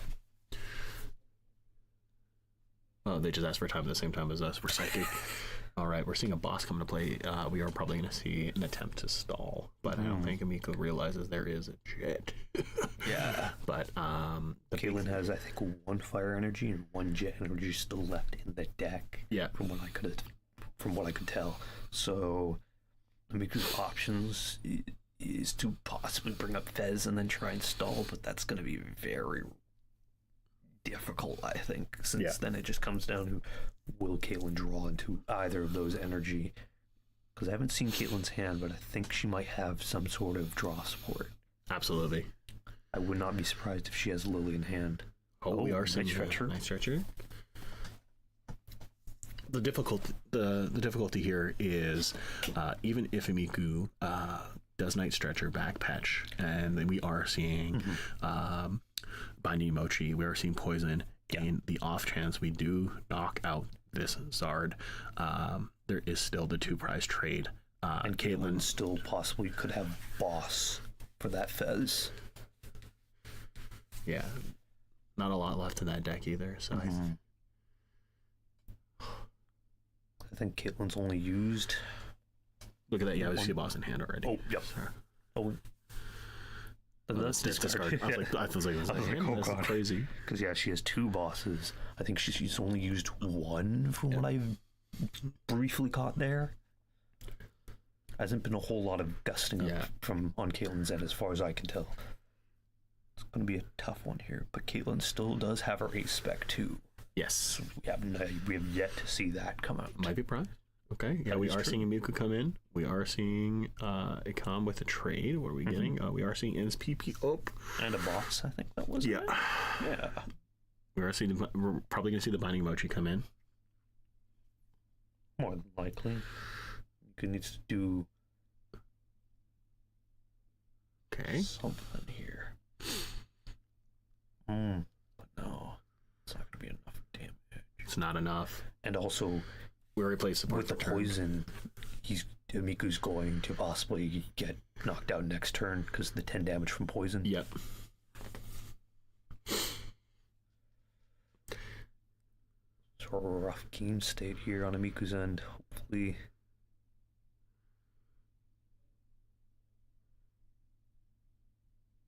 There's a lot that needs to happen. Mm-hmm. Okay, we got a trade coming in. What are we trading up? We're trading Iono. Okay. Okay. And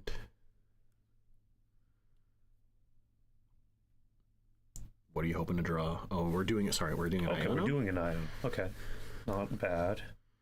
Does disrupt Caitlyn a bit, Yeah, Caitlyn down to 2. since she did have boss in hand.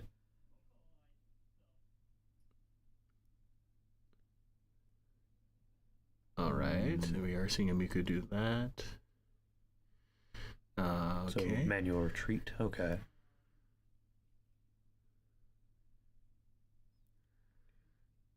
$250. That's it, and that is gonna be. I think this is it because all Caitlyn needs to do is Little Need a Dusk. Let's see. What are we looking for? We're just looking for. We're just doing a deck shuffle here. Get that stuff that was put at the bottom back somewhere in a better spot. Yeah.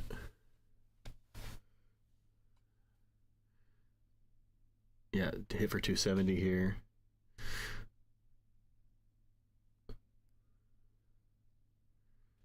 We got 30 seconds on the clock. We are going to be going into time very shortly here. Yeah.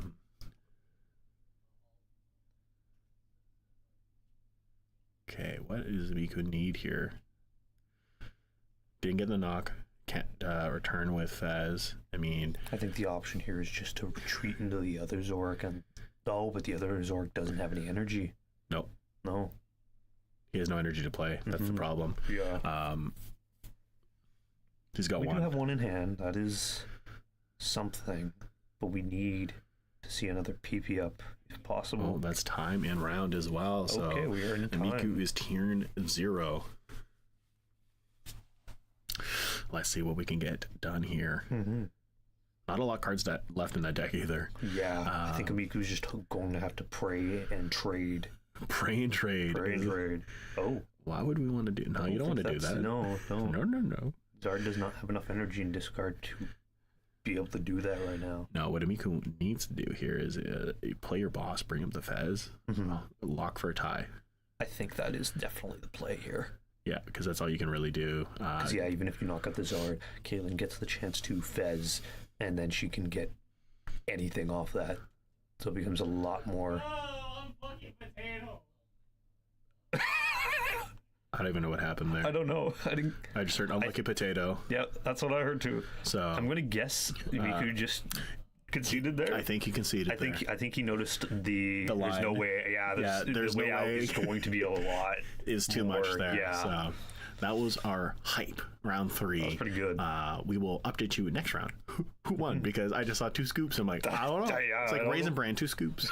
But thank you everyone for joining us today. Like we said earlier, we are at Galaxy Comics Winnipeg. Join us every Thursday, 6 p.m. if you're interested in joining the local scene. We also have a fantastic Discord where you can learn to play. We're going to take a quick break here, and we will get back to you for round 4.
I understand it just because I'm playing it. All right, we are back and we are on to round 4. It's looking like, so Glenn, 3-0. There were 3 3-0s. We're going in a top 4 cut on the following round. Glenn was the 3-0 that got down paired. So the other 2 have ID'd, I believe. They have locked in top cut. So Glenn is now playing for top cut, and Cody is also likely playing to bubble in. Because Cody is only 2-1 right now, so he's not too far behind on getting in a top cut possibly. So yeah, we've got a bit of a funky matchup here. We've got Zoro, normal meta deck. And we got Cody playing something quite unique with Brute Bonnet and Brute Bonnet Toxtricity. Played Yeah. against Cody myself a few times, and this deck definitely can be quite a challenge for EX decks. I think in this situation, though, Glenn might have some ways to work around it, though, with Zoroark. Yeah, Glenn definitely does have some opportunities. Zoroark's a very versatile deck. You've got tons of different attackers. New Zekrom putting in heavy lifting with the damage it deals. Yeah, as Reshiram, well as consistent damage if you need it recurring and you can't sniper. cycle it. And then you've got the bench snipe with the monkeys, or not the monkeys, the Darmanitans, which is huge. I think is probably going to be the most useful in this, depending on how quickly Cody manages to get set up. Yeah, Since absolutely. With Cody's deck, from my experience against it, a lot of it is focused on getting those, get those Toxels out, get those Toxtricities going, and then get your Brute Bonnets all set up, move damage off, and then you're just swinging hard. Absolutely, yeah. It's really just going to be, can Glenn get the Darm going before Cody can set up? I think so. If Glenn can stick Darms, he can start getting ahead in prizes because he's playing an uphill battle here. He's playing 2 prizers. Cody's playing 1 prizers. A lot of 1 prizers, yeah. But looking at Cody's list, he plays Petron and Fez, so there are still 2 prizers to take knockouts on. If he is careful with that, he can avoid Glenn from taking too many excess prizes. But we'll have to see how that goes. It could go in many different ways. I do think the route Glenn will need to take in this matchup is mostly focusing on those Toxels, for sure. Just because once they get evolved, Cody's just energy ramping up really quickly. Yeah, just spirals out of control, but it's looking like it's working out for Cody. He's got the TM at Evo, he's got the Dark Energy, and now he's hit a Poffin. So going second, Toxels. he now has the opportunity to get Toxels out and go for TM Evo, get those both evolved into Toxtricities, Ideal play on and that. start moving, kind of getting ahead of the curve and making the Darm a little less viable, because I believe Tox has, is it 160? I believe Toxtricity is about Toxtricity? 130 or 140. It's a slightly higher number than is comfortable for Darm to deal Yeah, with. if Glenn were to Darmanitan one, he would need to swing twice into Yes. it, unfortunately. So it's very ineffective. Yeah. And on Glenn's part, that probably wouldn't work as well, because that's a lot of energy discarding just to kill 2 of them. Definitely, yeah. It's looking like Cody's kind of getting, not the dream, but a real good turn 1 here. There's not too much more that you can ask for. Yeah. He hit Secret Box, hit Poffin, hit TM Evo and the energy, going in for another Lilies to follow up for the opportunity to potentially hit even better things. Let's see what he's RNG right got now here. is on Cody's side for the draws. Yeah, I'm not sure. He's making up his mind. I believe I he's think just... I saw an Artisan in hand. Yeah, there is definitely an Artisan, but I don't know if he wants to give it to him. That is very fair, though. Because Glenn did have a pretty poor turn 1. And Cody's Cody has a turn- comfortable setup. And Cody, I don't think needs to Artisan for anything Nope. quite yet, other than maybe another Toxel, but even that's His kind board's of overkill. comfortable. Yeah. He's got 1 Toxel, he's got 2 Toxtricities. Get that next Toxel into a Toxtricity and get your Brute Bonnet set up and start attacking. Start attacking, yeah. I think probably next. I think that's also what Cody might be waiting for, is for Glenn to play a Stadium. Exactly. And then play the Artisan. I think as well for Cody's upcoming turn, if he does use Artisan, he's pretty much set to start going by getting either his Monkeys or his Brute Bonnets. Yeah, specifically those Ends Castles. Because if Glenn starts the Stadium War here with Ends Castles, Cody does play two Artisan. Glenn plays 2 Ends Castle, 1 Watchtower. Watchtower is not important here. Yeah. It's more so just a Stadium Bump for Artisan if that's necessary for whatever reason later on. But now that Glenn has played an Ends Castle first, Cody can now bump them both out if he manages to hit both of his artisans, making it so End's Castle is less relevant here. Mm-hmm. But it's looking like we've got a Pothern from Glenn. That's good to see. He's kind of getting a bit of a comeback on this following turn. Yeah.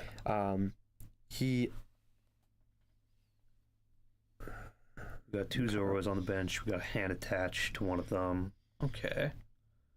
Not a whole lot we got here that Glenn can do currently from the looks of it. Yeah, it's looking like kind of a nothing burger turn, really just hitting the Zoroas and then hoping to hit on to just draw into the Zoroarks when he needs it, or get those Serranos going. Mm-hmm.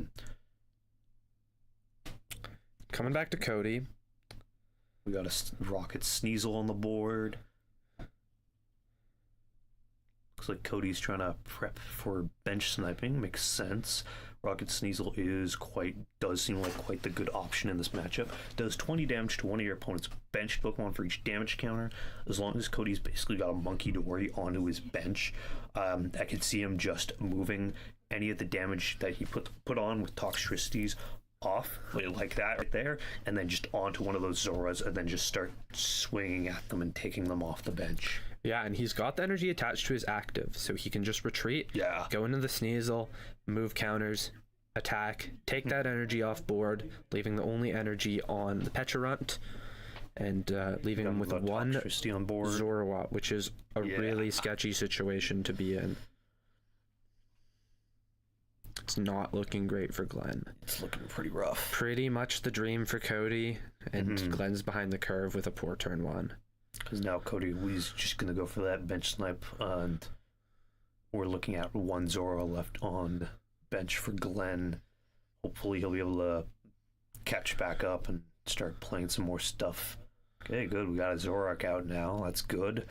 More HP is definitely better in this situation, especially since Cody doesn't have a whole lot of damage counters on his board. So the Sneasel's only doing like a little bit of damage right now, not a whole lot. Yeah, not a ton. Definitely better late than never getting the Zoroark out. It's still not over. Cody still does have 5 prizes to take.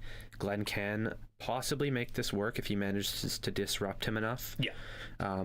Getting another Zoro out, still important. Yeah. Not huge liabilities. You got to get them going to keep your attackers up and get that draw. Better have 2 out than just 1.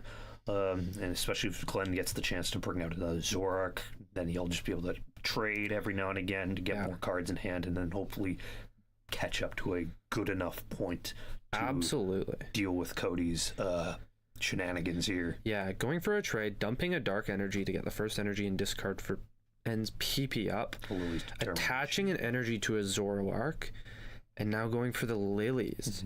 So he's hoping he can get some attackers going and a PP up here. That's the dream. That will probably help him get back in the prize race. I do think and so. I think he's just hoping Cody doesn't have it for next turn, because it's definitely nothing conclusive yet. But Cody, he can hit hard. Yeah, I think if anything, Cody right now will probably have the chance to knock out the Zora. I'm not sure how much damage Cody will be doing to Pecharunt, just because I'm not entirely sure how much damage he needs to have on for damage counters on Pecharunt to be swinging for knockout with the Sneasel. I think he'll be a bit short on that end, but I could be wrong. Yeah, it's tricky. But we've got Glenn here going in for the Nest Ball. I'm curious to see what he grabs. I believe he's probably considering that Fez, get some extra cards, but no, he's actually going for the Zekrom. Not bad. Get an attacker, start swinging harder. Yeah. And the Secret Box. So that's what he's doing. I wasn't sure if he was considering holding on to that Secret Box or not, but it looks like he's going to play it. He's definitely considering that PP up. Hand's pretty dead. Get a supporter for next turn. Supporter for next turn. Keeping the Zoroark in hand, being able to get 2 trades on next turn. I think ideally in this situation, I'd probably Countercatcher might be the play to go for it, just to try and get one of those Toxtricities up so you can then stall, since the Toxtricities are a 2 retreat cost. So then it comes down to if Cody can get enough energy attached to the Toxtricities or any of his 2 air balloons. Yeah, it's definitely tricky. He can't grab the Countercatcher here since he does need the PP up to be able to attack. True. Yeah. But the Countercatcher, and I think he probably... I don't know. I'm not sure if he has much choice of what he gets to knock out here, because he does need the PP up and he cannot get the counter catcher. But he does have the Petrant. The Zekrom is better than the Reshiram in this situation because he can just refresh it.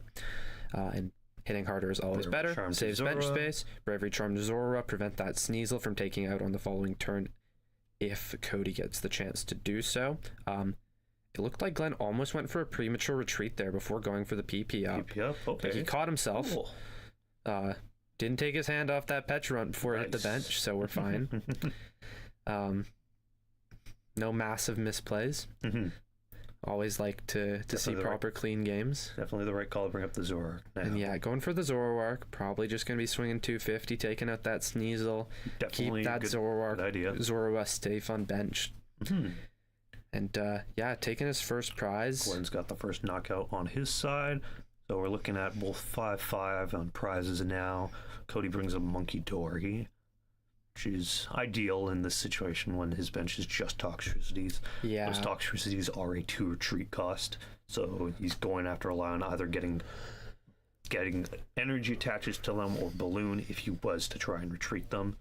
Yeah, it's very hard to pivot them here because normally Cody's best pivot would be Petrant, but it's preferable to not have to bench that. So if he's never to bench it, he only has access to energy switches if he already has energy on board to be able to manual attach movement energy and hard retreat, which uses his energy manual attachment for the turn, and a switch. So he really doesn't have much in the way of being able to retreat.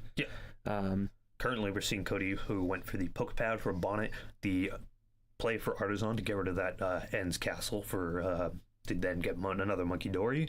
I think Cody is starting to begin the ramp up of going for Brute Bonnet soon. We're gonna probably see that start swinging right away.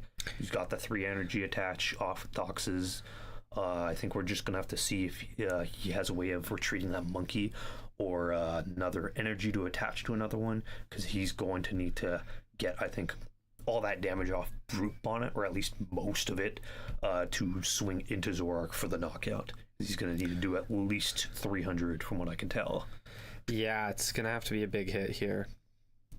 It's going to have to be a big hit, and I think he's going to have to be able to just get that monkey out of active while also still being able to get damage counters off, more like all the damage counters off Bonnet onto Zoroark to probably get that knockout. He can still move the counters before retreating, which is good. So you can still take advantage of that monkey for the turn, but it never feels good taking dark energies off of monkeys if you don't have to. Especially if he doesn't have another dark in hand. Okay. And he does have a dark in hand, so he can line up the double monkey.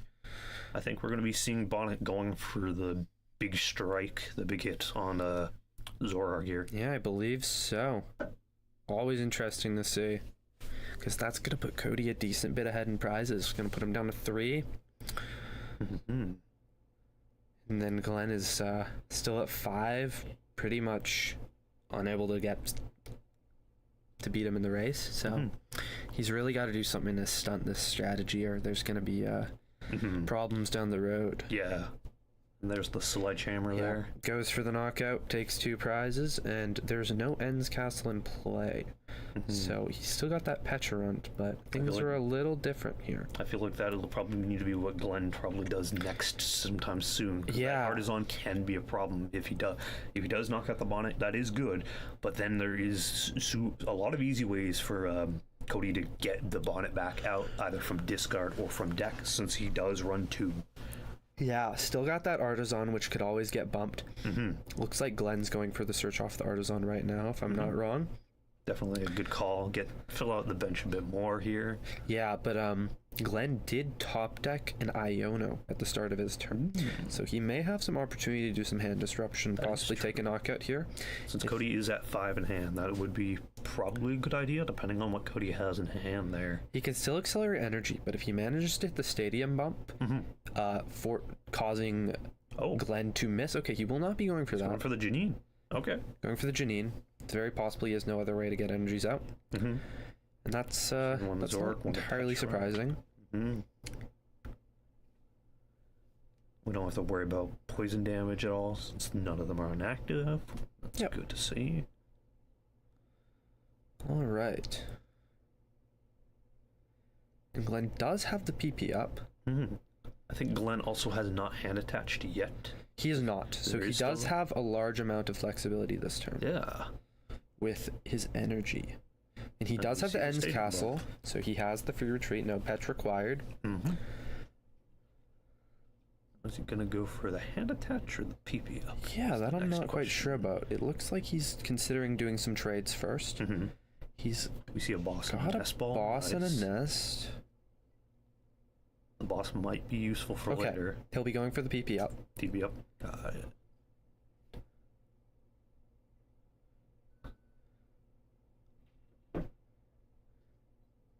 And then going for a manual attach to Sure. Petch. Get that ready to start attacking. Not a bad plan. So, yeah, it's definitely going to be tricky. If he doesn't have a Zorua this turn, he just gets Yeah, return that is- knocked out. If he doesn't have a follow-up attacker, he has something like Petch. That is the Could be worrying game over part pretty here. quickly. Yeah. 'Cause, But he yeah, meant- that is the worrying part here because Glenn does not have any other Zoras or Zorks on the board, so that if this Zorak does get knocked out, it is going to be a lot more of a tough situation to possibly get out of, just because it is only the main attacker out right now. Yeah, it does look like that lack of momentum from Glenn on his first turn with the attached pass is coming back to bite him in the long run. We're seeing Cody with Arvin getting out an air balloon, and yeah, there's something to get some of those energy and possibly the bonnet back in the deck. We'll see what Cody's gonna be shuffling back in there. Yeah, and he's got a balloon, so Cody has easy pivots now without sacrificing energies on monkeys. That's a lot of energy in discard. A lot of energy, but he does have that super rod. Gonna be throwing back bonnet double dark. Makes sense. Cody does play 10 Oh, and then, dark yeah, there's energy. the other super rod in hand. So there's a decent handful of energy, and he's putting 5 back in deck, so it's looking like he's getting access ready to a lot for the rest of the game. And then there's the bonnet back And on the there's the field. bonnet. And looks like he'll probably be going for the Toxtricities, getting those ability counters ready, going Get for all those 3 of them, going. getting those counters going. And does he have a dark energy in hand to prepare the second monkey? Yeah. Because if he has that, he can really get those counters moving. Take return knockout, heal up. Get the revenge kill. Exactly. Leaving Glenn with just the Petch on board, which is a very squishy attacker. Yeah. And he'll be very far behind in prizes. Oh yeah, and we do have the balloon. Oh, there's the other energy Balloon, attach. dark. Nice. Looking like he's preparing to move those counters. Looks like he's moving 4 counters off. To do, looks like that would be about 200 damage, I believe. Yeah, I believe so. Yeah. And yeah, he should be taking a knockout here. And there we go. So he takes knockout, goes down to 1 prize. It's looking not great for Glenn. And he hits a Turo. Going for Nest Ball. Searching out Fez. Trying to draw out some cards for a last ditch effort. Just to try and get something going here. Because he's really got to stick something on Cody if he wants to have any chance to win this game. Because yeah, Glenn is falling behind, quite far behind here. So we'll have to see. Okay, an Iono. Yeah, going for that Iono. Hopefully Get that draw after with the Fez. Not Yeah. surprised. Hopefully this will stick and hit Cody hard. We'll have to see here what Glenn gets and what Cody has. Yeah. And correct me if I'm wrong, but I believe that Petch will be knockout. Yeah, I believe so. That would be So knockout. it's looking like things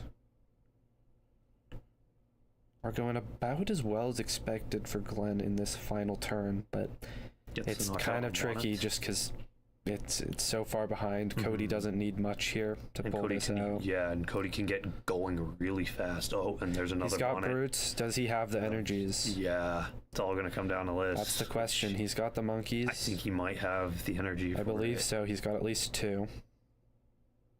1, 1, 2, 3. 3. Oh, I believe that's it. That's gonna be it there.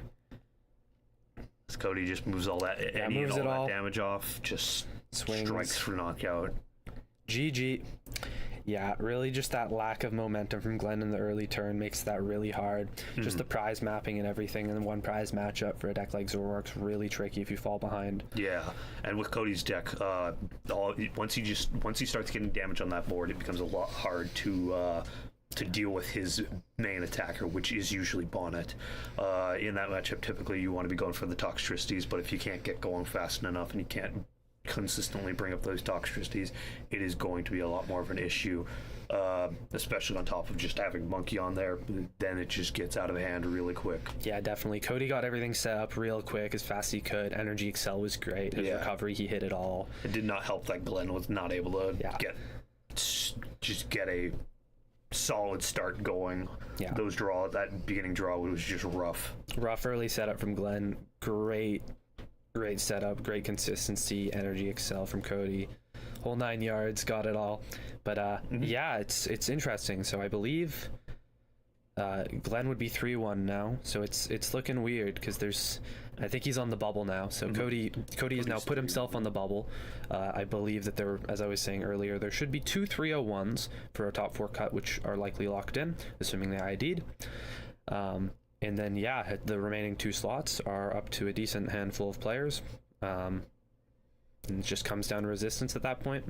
No ASIM today, so yeah, we just got to wait. We will be back with you in a little, and I hope you guys enjoy Top Cut when that's coming up.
Back. We are locked in. I am not Unk T, but in my heart, I wish to be. I'm here with Baby J. Hello. We are locking in for our next match. As you saw, we had a top 4 graphic up there. We have in our top 4 Josh, we have Cody, we have Glenn. I forgot who our 4th was. Quinn. How could I forget? I'm so sorry, Quinn. Very excited. We got an exciting top 4 match here coming in. Jay, we've seen a lot of exciting matches today. We've seen a lot of upsets. We've seen a lot of things like last year's champ gone.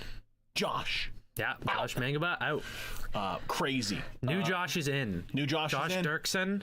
Is it going to be a Josh sweep back to back? We'll find out. Josh Dirksen is on Typhlosion against Really? In this economy? Cody. Same deck as last match. So we'll be watching that. That'll be interesting. One prizer showdown. Ooh, this is also best of 3 But this now. is best of 3. So 55-minute rounds. Or 55 minutes total. Let's dive in. We're setting up. Ooh, that is a vintage Pokemon Ash Ketchum hat, guys. Just a fun fact. And, time is stopped. Very scary. Yeah, I gotta make sure we get things set up. Yeah.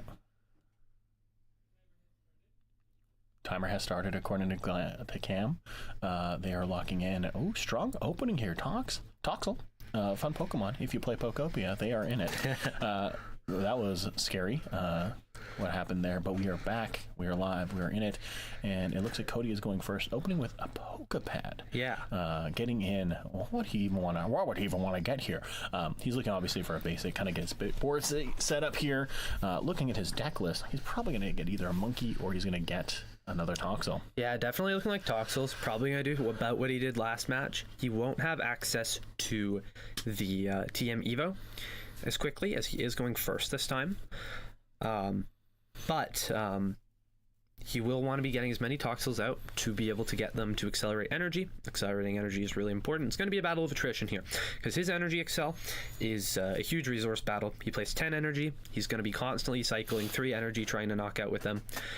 He might be trying to do some stuff with Sneasel in early turns if he could pull that off. That could be really effective and resource efficient.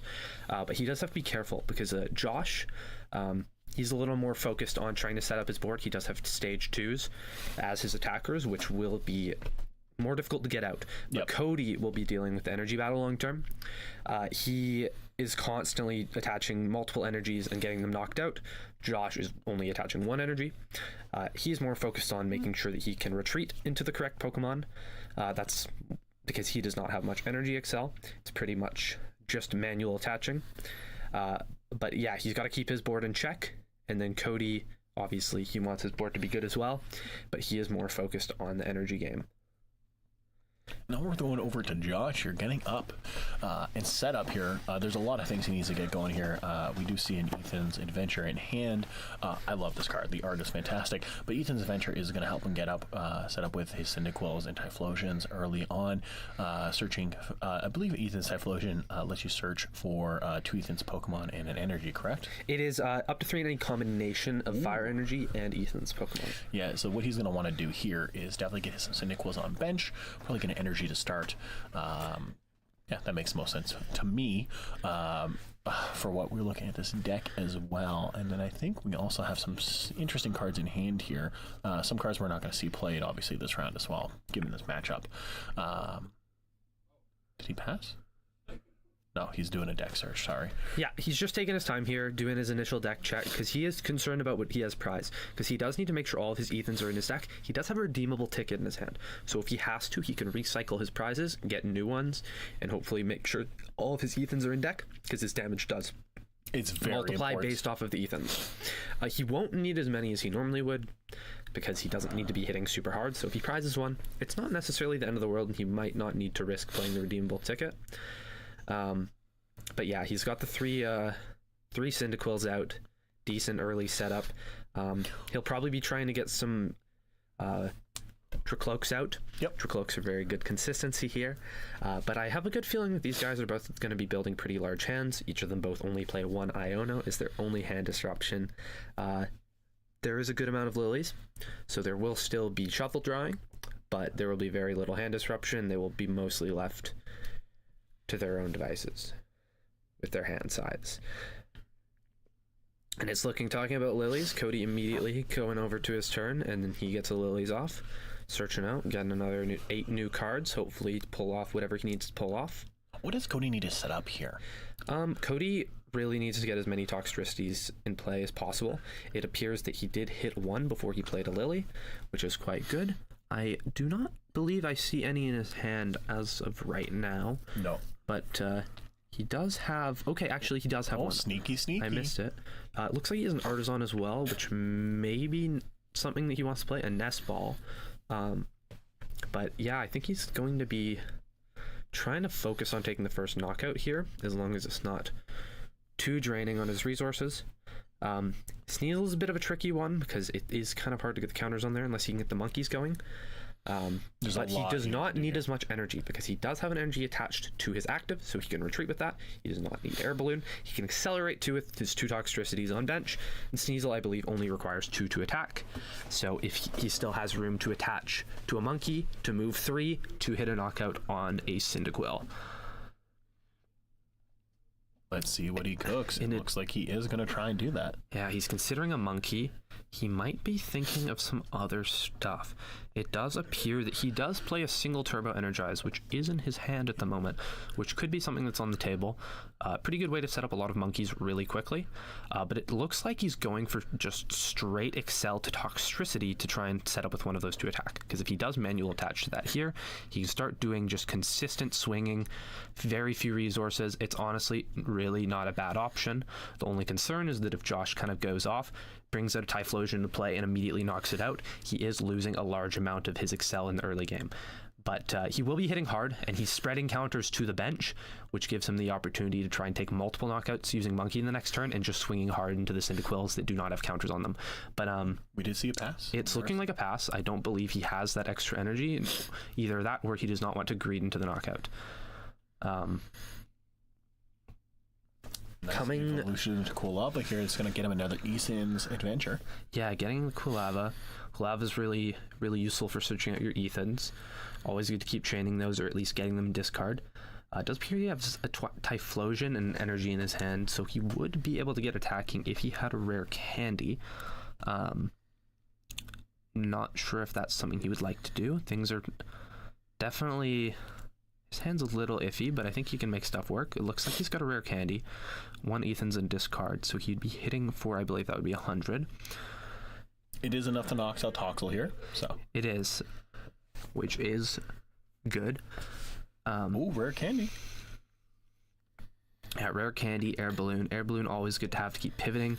It is really tricky for this deck if you get something knocked out and you don't have the ability to pivot back in to the correct attacking Pokemon. Getting that Ethan's up.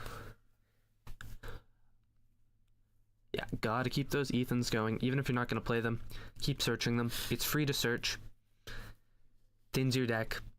Might as well do it. Even if you can't play it, you can always discard it. There's things like Ultra Ball. You don't always want to discard it with Ultra Ball because it is a very good card in its own right. But yeah, it appears here we're going with the Typhlosion, going straight for the attach. And it's looking like Josh might be trying to rush the first prize. Try and get a leg up on Cody, and he does do that. He takes a first knockout. This is definitely interesting because they're both single prizers, so this is a race. I'm very curious what Cody's going to throw up here. Oh, monkey? Okay. Very interesting move here. Oh, he has 2 monkeys down now. I just realized. Yeah, because we're going to be seeing a lot of motion where the Adrenabrain can be moving energy around, looking for bench snipes, looking for ways to knock out this bench that he has built up here. Cody looking for probably Darkness Energy to get on the second monkey here. But we are going to see Artisan come down. And Artisan here, what would he even want to be looking for here? Probably another Toxel is my guess here. Is probably the best move in his situation. It depends. Definitely a Toxel is solid, because if he does not manage to get 3 Toxtricities, it can be really hard to set up some of his attackers. And it also gives Josh the ability to gust one up, knock it out, and leave him with 1 Toxtricity, which can put him in a really sticky situation where he just doesn't have the energy Excel needed to progress with the game in the way he'd like. There's many things that you'd want in different situations here, but it looks like he's just sticking with the 2 monkeys, trying to get a 3rd Toxtricity, and moving counters over to try and take knockouts with Sneasel to prevent a setup, because Josh doesn't have unlimited rare candies. If he can try and dwindle down his resources, that will be good for Cody. But at the end of the day, this is going to be a long grind. And we're going for the first Iono. I believe that is Cody's only Iono. He does not appear to play any copies of Palpat, so that will be a pivotal moment in the game. the only hand disruption. I'm not sure if it was much of a disruption for Josh, as he still has 5 cards that are Very playable. Look very playable from the quick glance that I got there. And he still has the Kulava that might be dying. So he might have a little less flexibility with what he can search. I think Cody's kind of just trying to slow him down. Looking like he's moving 30 to the active Typhlosion. Looking like... Rocket Sneasler's coming up. yeah, he's trying to swing. Where will he swing? It's 20 for each counter, so the Kulava would make the most sense, probably. Take knockouts, clear up his bench, clear up his board. And Josh will have the ability to keep attacking, but he has to rebuild his board here. Yep. That's definitely really good for Cody here, because like as Josh tries to build up his board, get those Kulavas down, he's not going to be able to search out those Ethan's adventure here. He had one hand previous turn, there it is again, but now he has to get it back in hand. He has to play it this turn, or he's going to lose it, especially since he didn't use it from the last turn. Another thing we're probably going to want to see here is get another Cyndaquil down, or he's going to try and find a Typhlosion for the Evo, but we do have Rocket Sneasler here able to knock at that Kulava next turn again, as Cody continues to move over damage counters. Yeah, definitely important to keep the Cyndaquils going. If he does not get another one on bench this turn, it definitely gives Cody the opportunity to try and bully him and try and lock him out of attackers for if he plays things correctly. So yeah, it looks like he's going for Drapey, trying to set up some Dracloaks on board, get some consistency going, because he does have a Dracloak in hand. But yeah, it looks like he's going for the Kulava, just searching out the Ethans. Thin out a little bit, because I believe he's probably going to be trying to go for one of those Dracloaks. Do some recon, search out cards. Always good to see more. Yeah, we're going to want to see recon here first, and then do Ethan, so you can actually try not hit the turn. What do we got here? Looking like an Arven and an air balloon. Yeah, Putting the air balloon back to the bottom. Grabbing that Arven. He has plenty of fire energy. It seems he has a fire energy on both of his Kulava and Typhlosion on board, so things are looking pretty good for him. Not that he will get hand disrupted for the rest of the game, but hand is looking solid into the following turn. Another Cyndaquil would always be nice, but he does have 2, or does he? No, he's only hitting 100 right now. But the Sneasler should still be a 90, I knockout. believe. Yeah, still a knockout, depending on what he does here. He's probably looking for a Buddy Poffin, is what I would be looking for. Yeah, he's playing the Arven here. Looks like he's grabbing a Stretcher, possibly. Oh, he might not. Maybe Secret Box. He might be trying to set up some Secret Box combo. I'm not sure if that's what he's doing Josh or not. plays Prime Catcher. Oh, he is on Prime Catcher? Oh, Yeah. You're correct. I thought he was on Secret Box. He's changed that since I last looked. He's been on that in previous tournaments, but I guess that must be a new change to his list. So that's actually quite interesting. But yeah, definitely eyeing down that air balloon. Air balloon's always good to have. He still doesn't have one on board. And I don't believe Cody has any tool denial or removal. No, it appears he doesn't. So any air balloons that get put on board will stay on board. Yep. And the air balloon's important here because if he does choose to play Prime Catcher, he does need it to be able to pivot back in.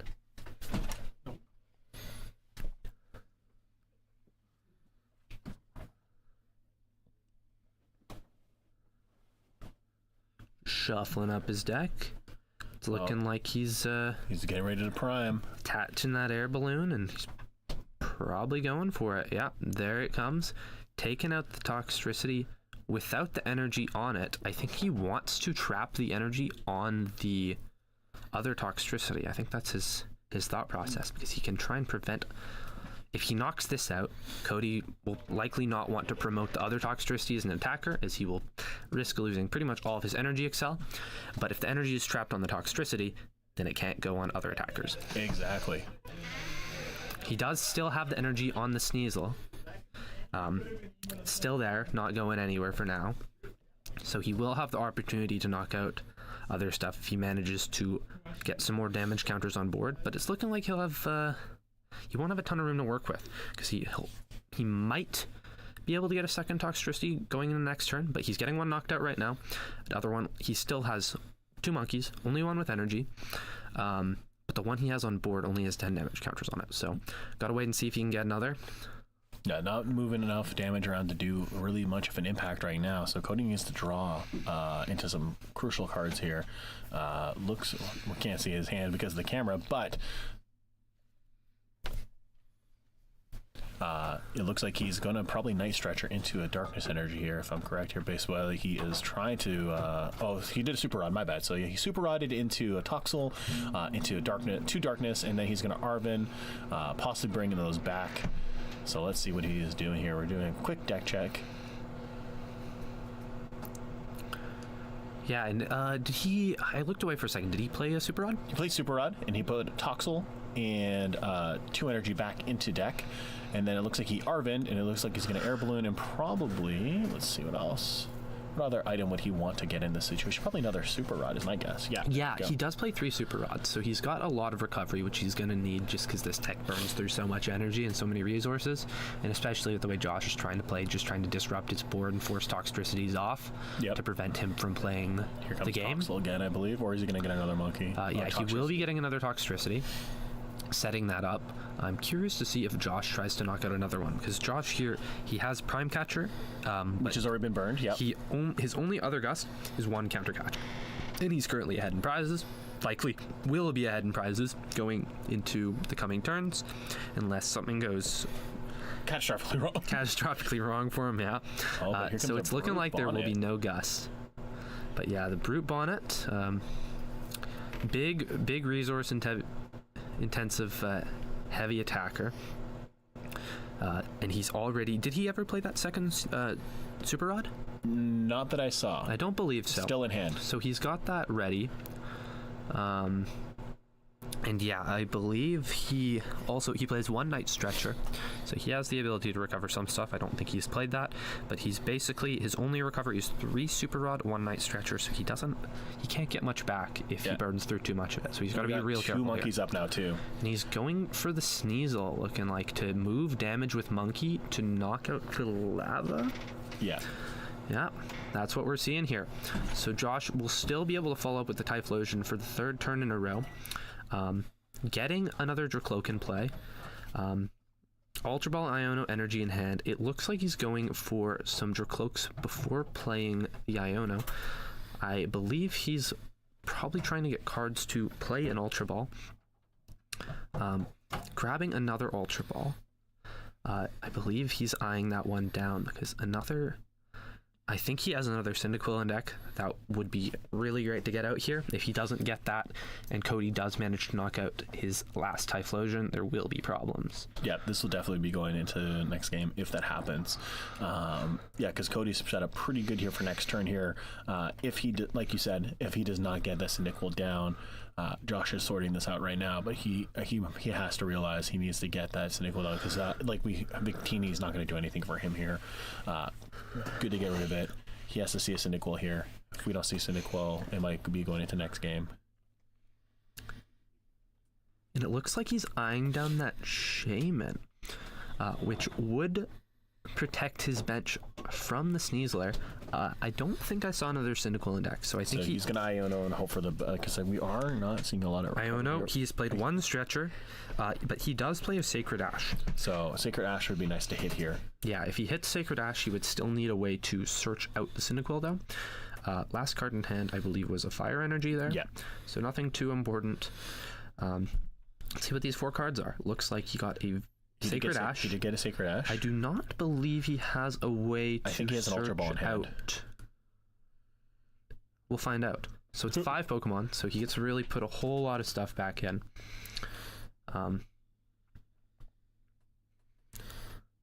Yeah, it's looking like it's going to be double Quilava, double Cyndaquil. And we'll find out if he had that extra Ultra Ball in hand. He's putting them face up, which makes me believe he has. So he has a Poffin. So 2 of them. This is looking perfect for him. It's to shuffle those other ones back in the deck.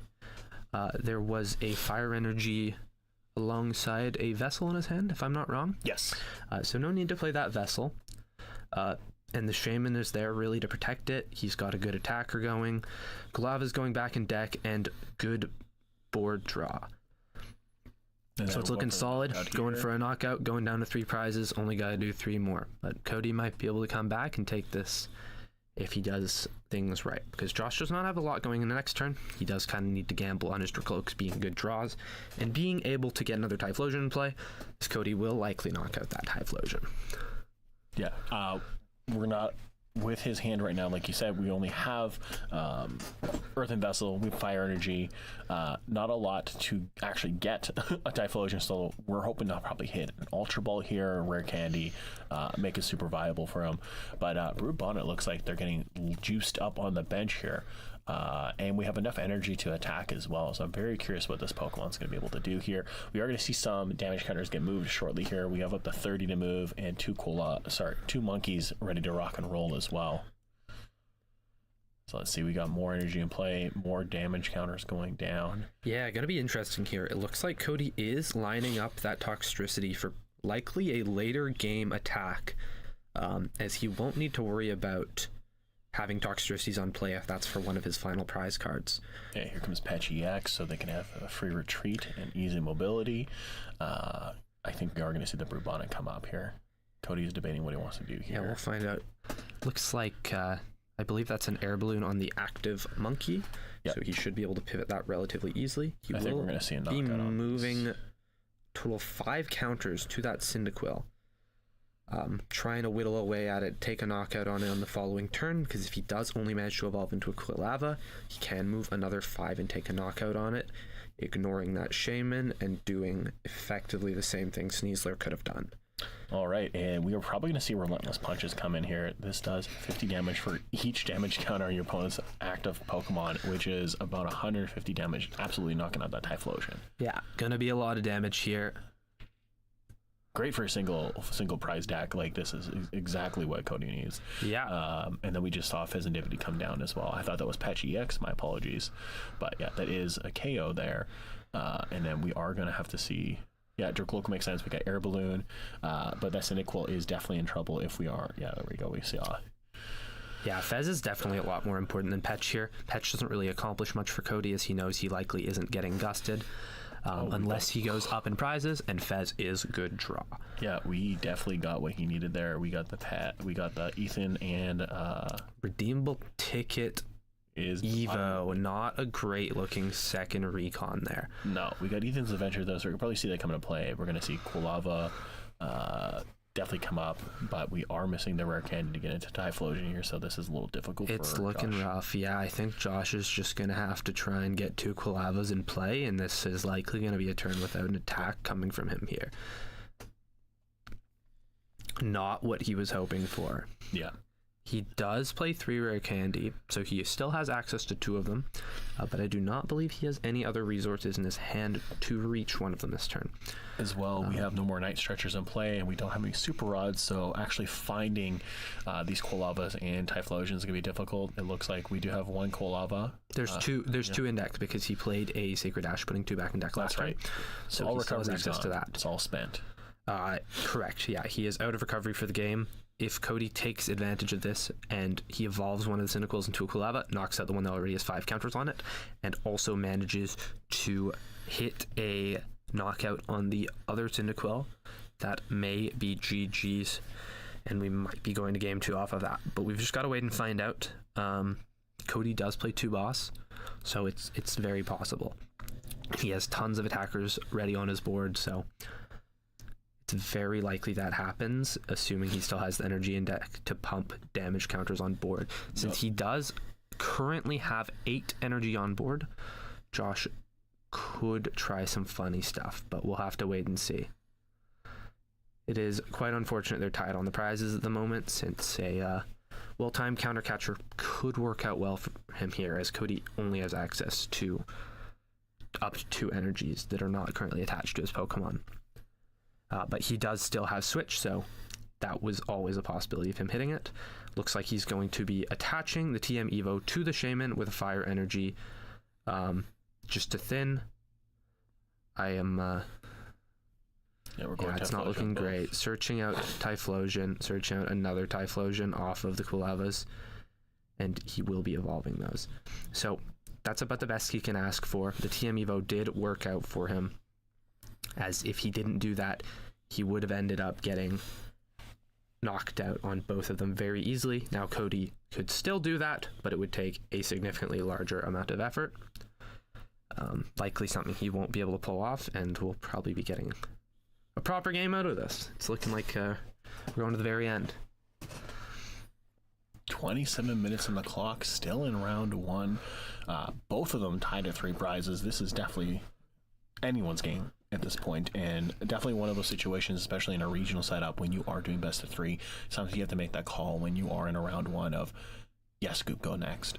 But this is definitely not that for either of them, because they're both in pretty good positions.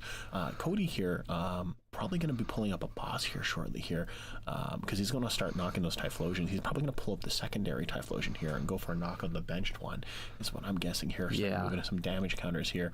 Here comes boss. So we're going to see some wombo comboing here from Cody here. Some good calls coming up, because he really just needs to take out the one that has no damage counters first, and then he's in a really good position. Yeah, a knockout is not the end of the world for Josh, though, as he does have another Cyndaquil on bench. So he can make this work in the long run, but Cody will take the prize lead, which will re-enable his counter catcher, assuming he has access to that, and it currently isn't in his prize cards. So we could see a possible 2 prize knockout on that Fez to come back. But we'll have to wait and see. Cody's doing. Cody's thinking. Cody's searching. Can he pull something off? Machine learning real time. He does have access to that boss, so he does have control over some stuff here. But I don't know if that's something he wants to play or if he just wants to do something else. It looks like he's throwing up a Toxtricity, retreating, discarding a lot of energy, giving him access to his energy again that was locked up on his board before, and putting it back in with Super Rod, and then reattaching them and shuffling them back in, and feeding a Toxtricity to save his attackers, as I believe he wants to just give damage counters and does not want to go ahead in prizes, as he is prepared for that counter catcher and he knows what can happen. But he may actually just be using that as a way to cycle and get more damage to be able to take the knockout, actually. That's exactly what I see happening here, is Cody is just... Yeah, we got 2 monkeys ready here. He's probably going to be able to do some quick damage here. He's probably going to... What he wants to do here is move the damage counters over and then go for an easy swing. Yeah, I am definitely concerned as Cody here if I am going up in prizes, as that Fez on board is a very... very interesting card to knock out for Josh. Yeah, it's very delicious looking. Definitely makes going behind in prizes here not feel like the worst thing. But yeah, looks like he's going up for the boss on the Typhlosion without the counters on it. We are going to move some damage counters over shortly. We are going to see the switch Brute Bonnet coming up. His only switch. He's currently switchless. And moving the counters over. And that... Did he move over enough? He's still got more. He's only used 1 monkey. Oh, it looks like he moved another 2 to move to the Shaman. And he will swing. Yep, because he only needs to taking the knockout. Damage there, so. Going down to 2 prizes. Josh promotes Dracloak to have pivot.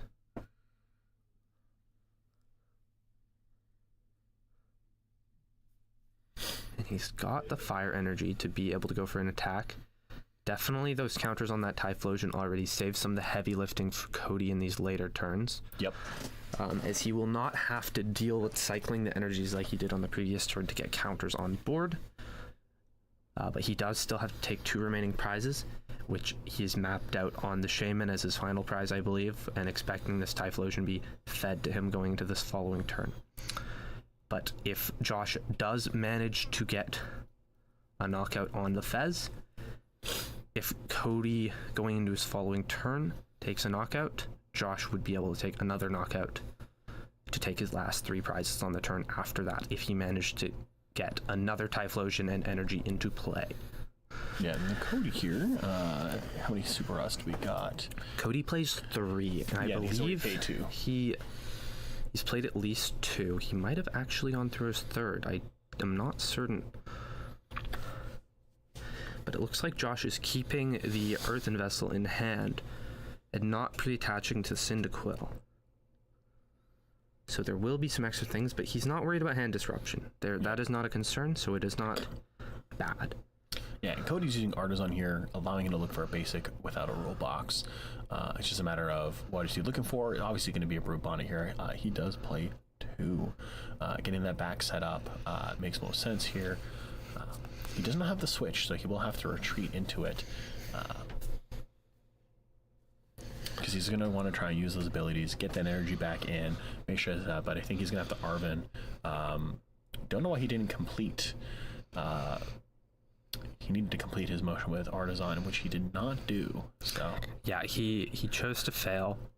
Is going for the Turbo Energize and Super Rod off of the Arven. Yep. It appears he is playing the Super Rod to put back Brute Bonnet and all 3 energy. 3 Dark. See, it's looking like he might just be planning on attacking with Toxtricities to the end here, as he can still move some counters over to clean up on damage as necessary. If he gets enough counters on board, he can also take 2 knockouts this turn if he manages to get that Shaman, which I believe is what he's looking for here, but I don't know if he can get it because he only has the ability to put another 20 counters on board, which only gives him 40, putting him just short. He also did not Fez yet, so he may have forgotten he has that ability. He is likely waiting on the Fez. He will be putting counters on the Petch, using Petch ability to promote poisoning his active and promoting the Toxtricity, which will be attacking for knockout. Moving all 40 to Shaman to put to 60. And attacking. And it snipes. Does it snipe?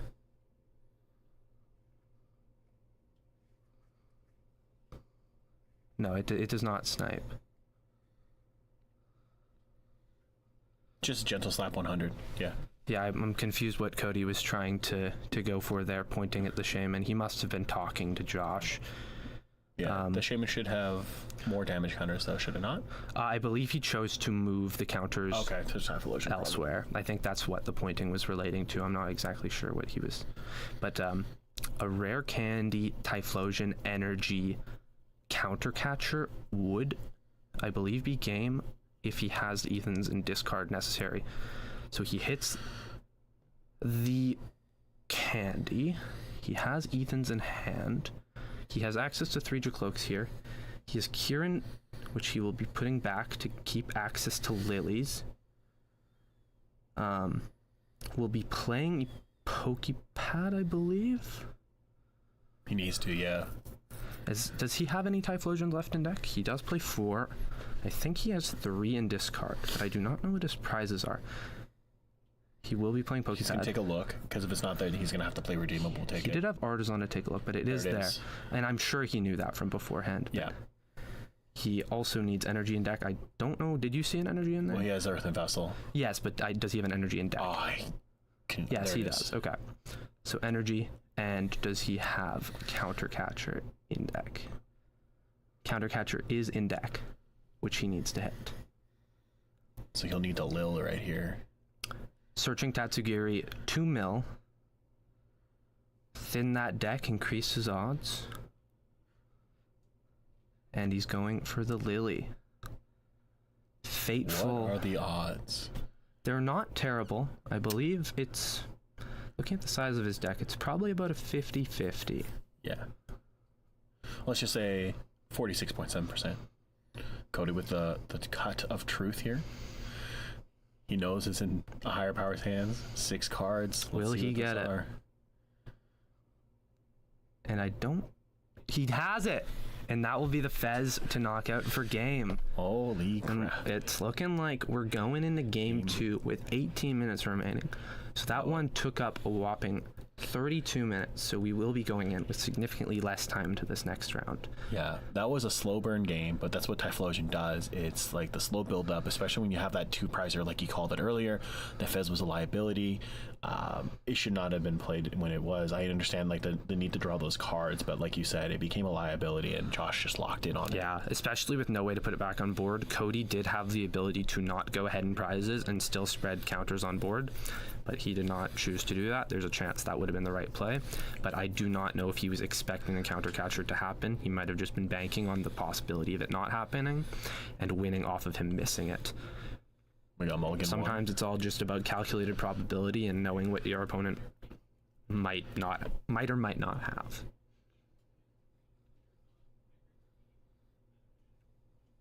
But yeah, definitely a slow burn with this matchup. Just being 1-prizers, taking that 2-prize knockout can be the difference between winning and losing, and it seems that's what it is here. Looks like Cody draws the monkey to prevent himself from starting Fez. Starting Fez would be in a matchup like catastrophic. this is never a good look. Especially, as I said, Cody does not play any Turo or any way to take the Fez off board. Great discards from Josh. Getting rid of that Victini and Psyduck, both unneeded for this matchup. Get a Cyndaquil in play. And I think we also... Yeah, looking hands really healthy. hands looking a little iffy for this first turn, but he should have time. Well, he's 2 Ethans, and he has an Ultra Ball, so He can has get the upset. Ethans, yes, and he has 1 Cyndaquil, so he can keep going into the following turn. Just gonna have to wait and see what happens, but it looks like we're going over to Cody. Cody playing Arven, searching up Turbo Energize Secret Box. Probably gonna be going for a pretty big combo off this turn. He needs to. They're also going to be playing a lot faster here. We got 16 minutes left on the clock, and Cody needs to lock in a win and a third game here. High stakes game right now. Yeah, a third game isn't Impossible. impossible. We'll see if we get there. It's very possible, and even if this game does conclude and we don't necessarily have all the time to finish an entire third game, there are rules for that we can get to once we get there. But for now, we won't worry about that. We'll focus on the game at hand. Yeah. So yeah, it looks like he is going for the Secret Box, discarding Fez, Stretcher, and E-Switch, realizing that Fez might be a tricky one to use in this matchup. Absolutely. Or he just needs to discard other cards, as he does play Super Rod. He can always search it out later. Exactly. Looks like he dropped some cards there. Just gotta go pick those up, make sure everything's all in order. Looks like everyone's scrambling to get all the cards. Oh, no. I don't know how many he dropped there. Oh, good pile. Yikes. Reshove. Check those cards, Judge. Looks like we got them all. I think we'll be fine. I know. Yeah, so going for that Poffin. He is going second, so he does have on as well. the TMs on the table. He did grab the Turbo Energize, as we saw earlier, so he might be going for that Turbo Energize here. Pivoting up to the Toxel, going Dark Energy, Turbo Energize, and getting those Dark Energies on the monkeys ASAP. Always feels good. Monkeys early with Dark Energy, Juiced with up, 2 ready to go. Toxels, ready to go and evolve next turn. What more could you ask for, really? Well, I'm glad you did, because I can ask for some more Ethan's Adventure here, which is what we're going to see from Josh here. Josh doing a quick deck check, as he, I believe, will be... Actually, why did he do a deck check? I don't think he played a card that warrant that. He's using Artisan. Oh, okay. That makes sense. I was like, what the hell? Yeah, Artisan. So, now Ethan's, there we go. Get us another Cyndaquil, probably Quilava, and a Fire Energy. Yeah. Either that, or he'll be searching out a potential Typhlosion going for early knockouts, but we'll have to wait and see. I don't remember exactly what was in his hand, so I think he'll probably be playing a little more conservatively, going for double Cyndaquil and Quilava. Yeah. Set up that board, play safe. Yep, and search for another Ethan's. Can't play it, obviously, but get it ready to go. We do have a Typhlosion in hand, so that is exciting. So that means starting next turn, we can probably start seeing some knockouts here. Looking for that Ultra Ball. Probably getting another Cool Lava. Yes. Discarding the redeemable ticket, and Kieran looks like he's satisfied with his prizes for this game. Getting that Kieran out of the way, as he likely will not need the damage boost. But getting a Dracloak in play, always good to have extra draw. Especially this early in the game. Having access to that for the remainder of the game is going to be a big asset. It looks like he's attaching to his active. Going for a recon. I believe he's just expecting a hard retreat. Yeah. Passing over to Cody here. Yeah, just passing over. That was a tough call. He only plays 5 energy, burning 1 and leaving 4. I mean, yeah, he has 1 for each attacker, so he's just banking on the fact that he doesn't have anything prized. Yeah, so he's always got that Night Stretcher to put 1 back if he has to, though. So usually energy isn't a big problem here. I'm sure he knows what he's dealing with. Yeah, now Cody needs to really play fast. Assuming Cody had mapped out what he wanted to do last turn in his head while getting ready to set up here, getting a 3rd Monkey Dory down, more than likely going to be able to move up to 60 damage per turn, which is crazy. Yeah. Which is what we want to see. Yeah, I think Cody's definitely leaning more into a harder monkey strategy this game to try and disrupt Josh's board at an earlier state. Last time he was a little slow with them and kind of missed out on a couple of key opportunities, but it is still limited to how many counters he can put on his board. And we know Josh isn't giving him free damage, so all the counters that he's getting are counters that are generated by himself. Yeah, very, very valuable. And going for another Toxel. Curious to see where this goes from here. It's just a pass. So it's looking like Josh does have an access to an Ethan's, which will search one of his energies if he would like. Just a matter of how he chooses to sequence this. Yeah, there's a lot of options on the board here for Josh. Looks like he's going for the Artisan. Searching his deck, and I don't know if I see another Did not see Cyndaquil one in there. So there might be one in the prize cards, but that is not necessarily the end of the world. Going for that Shaman to shut off the possibility of the Sneasel, which is not bad, as that would be a big risk early on, to his bench, especially considering he's sitting behind this Dracloak for now. But yeah, I'm expecting him to try and take a knockout, get ahead in these prizes, and get moving. Going for the Recon Directive, grabbing a card. And he's going for the Ethans now. So, definitely need one of those fire energies. Yep. I believe he's already got the Typhlosion in hand, so double Quilava might be on the table. Double Cool Lava, use Ultra Ball, discard 2 more Ethans, juice up that discard pile, so he's hitting for like crazy damage. He doesn't need to get rid of all of them to actually hit for the KOs here, but it'd just be really good. But I can see him getting Fire Energy, dual Cool Lavas. There might be a double Fire Energy kind of move here, actually. Set up a second one in case he gets a KO. Absolutely. Okay, Yeah, we are seeing a Typhlosion. And he'll be searching another Ethan's with the Bonded by the Journey ability. Very useful. And he'll be evolving that Quilava, leaving room for his other Cyndaquil to be knocked out, or if he leaves it alone, if Cody decides to leave it alone, he can evolve that Cyndaquil into a Typhlosion with a rare candy. Here Looks like he's going for the hard retreat, promoting that Typhlosion, and declaring knockout. I believe he's just going for a knockout.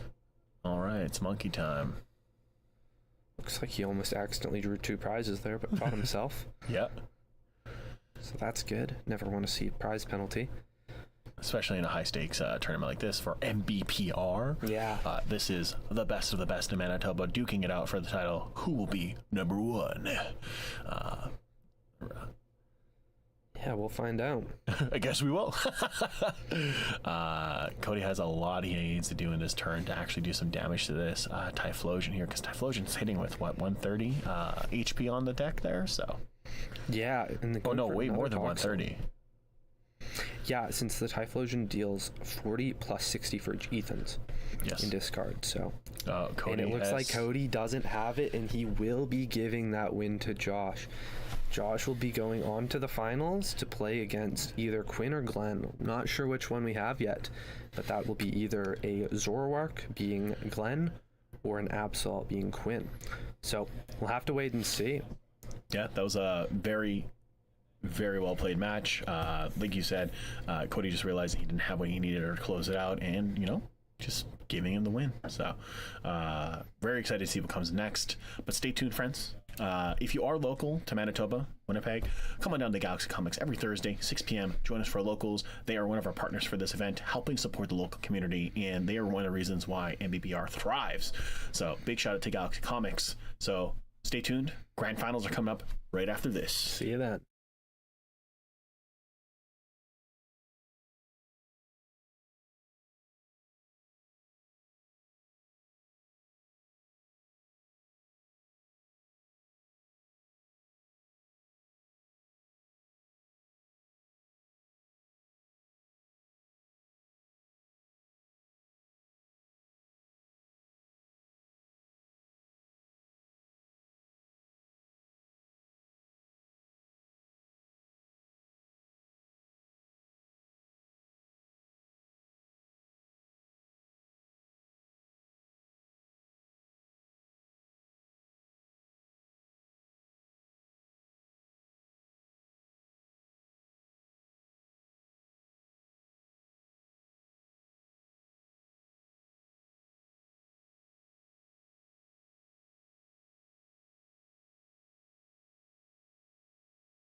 All right, we are back for the finals. It looks like Quinn took his top 4 match against Glenn in Game 3. Pretty intense game for them. Yeah. Went on to Game 3 and then into time for that one. Yeah, time. I think it might have even come down to sudden death. I believe so, yeah. But yeah, kind of tricky. I believe Glenn prized some stuff weirdly at the end there that made closing out kind of difficult for him, but it sounds like they both played a good game. So on to the finals. Looking like we got a Typhlosion, as we saw earlier with Josh, and then we've got Absol from Quinn. So Yeah. 2 players that we've seen with their respective decks on stream earlier today. So get to see those 2 combined, and hopefully we get a good finals out of it. Looking like we're going for the coin flip. Landed tails. I don't know who called what, but we're going in for 50 minutes of I think it might action. be on...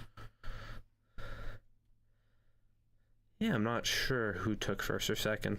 We don't have the audio, so we never really know. But we'll find out when they start playing. Okay, it looks like I think Quinn's going first. Yeah, Quinn's going first. Quinn's going first. Yep. Okay, got it. Confirmation, Quinn's going first. Looks like both have a... Looks like Josh has a pretty good start. 2 on Yeah. bench, 1 active. Quinn's got 1 inactive. And here we go. Here we go. The cornerstone start. Okay, well, I'm sure Quinn didn't want that, because Yeah, lucky for this- Josh, cornerstone is not a problem. Yeah, Typhlosion just goes straight through that. Quinn does play Penny, so if he has to, he can take it off the board if it gets too cluttered, but Yeah. I'm sure there will be other things that would potentially be worth picking up over that. Quinn's got the hand attachment. And it looks like we're just going for a draw pass from Josh, but he did start with double Cyndaquil 3P, so it's not bad. Yep. We got a Pokegear on Quinn's end. Let's see what he gets.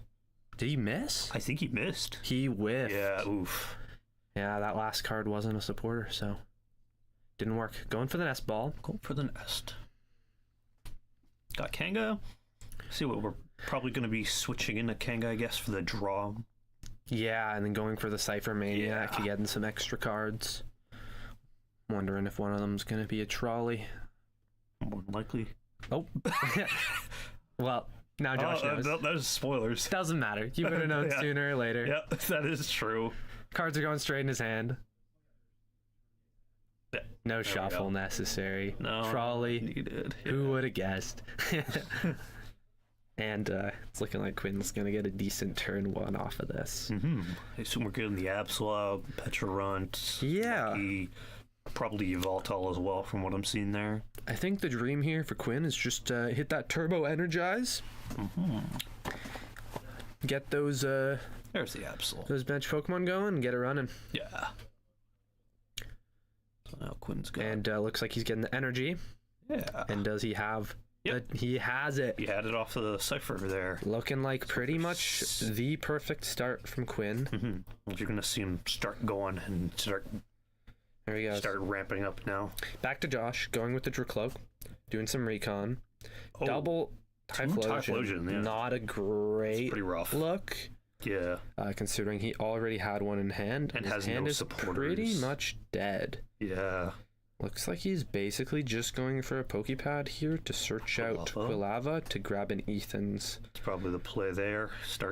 Try and get going as soon as possible by grabbing an Ethan's out with how bricked up Josh's hand is looking like right now. And yeah, it looks like Quinn decided to go for 2 energies on the Absol, get that going ASAP. Definitely not a bad idea. Great attacker. Yeah. And if he can start milling away at Josh's hand, kind of board hand That is lock going him. to really... Josh might really struggle if that becomes the case. Yeah, and especially with this iffy start, Yeah. might be funky. So right now, Josh is Ethan's right now, right? I don't believe he's grabbed the Ethan's yet, but he played the Pokepad before. I believe he's just... Okay, he's still in the middle of Ethan. Okay, there we go. Did he play the Ethan's? Yeah, he played in Ethan's. There's one. I think he forgot to declare. Oh yeah. I think he played it and yeah, I forgot to go ahead and declare it. I think he was also searching. Yeah, for his there it is. Setting. Now he's grabbing another Ethan. Which yeah. that Ethan's is now played. He's used his supporter for turn. Not a bad looking board by any means, but definitely an awkward hand. Yeah. Josh is just a little bit behind Quinn, but He can make it work. He can definitely make it work. Oh, maybe he didn't. Maybe he did play a different Ethan's. Yeah, he did. He played okay, Ethans, okay. and then he grabbed the 2 Cynicals and the 1 Quillava. My And then, apologies. all good, Jay. I missed that going in the discard. Looks like we've got Fire Energy coming out here, attaching that to the active. Okay. And he'll pass that on. So there's a chance that's in Quillava with the energy on it does get knocked out here. Yeah. But Quinn does play 2 Iono, so definitely room for hand disruption, something he has to worry about this game. Oh, there's the hand attach. And it looks like as well Josh did do some chip damage to the Kangaskhan. Might be preparing to swing at that later, perhaps. You're right, that would definitely soften it up, because your max damage you can hit without any boost is 280. Yeah. So they're playing it a bit careful there. And from the looks of it, Quinn only does have 1 monkey on bench, so... Yeah, 1 monkey attached, missed to Absol, so there will not be an energy on monkey this turn. And then the Brav Charm. So that energy, or the damage, will remain on Kanga for the time being. He's going to pivot. Petarant into Yveltal, and then Yveltal retreat into Absol. Yeah, avoid that poison. Yep. And then it's looking like he's probably going to swing, knockout, discard from hand. Yeah.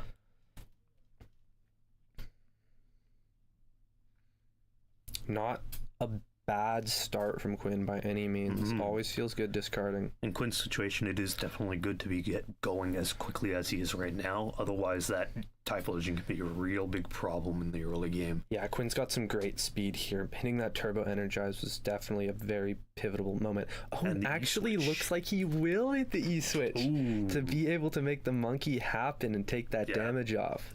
I almost think at this point the Quillava wouldn't have been it. Showing off his hand. Whole lot of stuff to discard. Typhlosions, Victini Energy, and an Ethan's.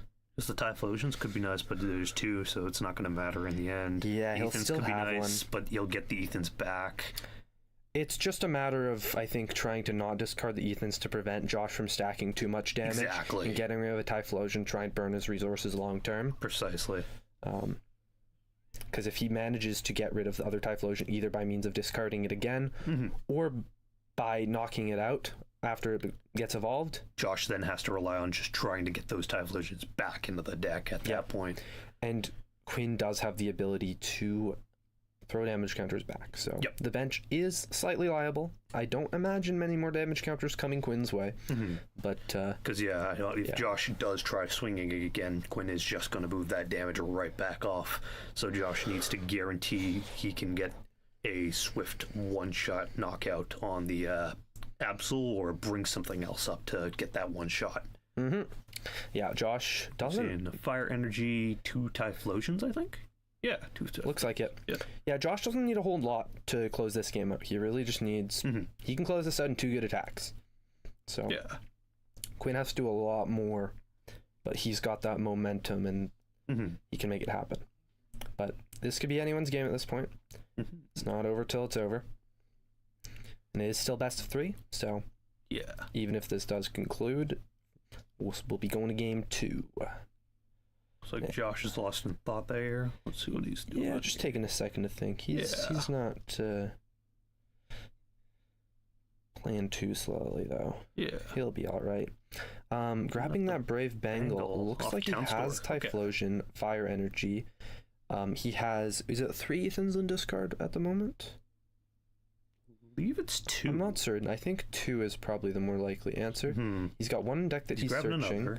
I'm not sure if he has the ability to discard that. I don't believe so. I don't see an Ultra Ball or Secret Box, anything like that for the discard of the Ethans, but I think there's 2 in there. Yeah, but it's real tricky here. This Absol is going to be super tanky with that Brave Charm, and Josh does not have a way to disable it. Yeah. So that 50 extra HP is there, and it's there to stay. And even if he does swing into the Absol, if it doesn't knock out, if it does knock out within like 1 hit, Quinn's going to get some more damage counters put onto something on Josh's end.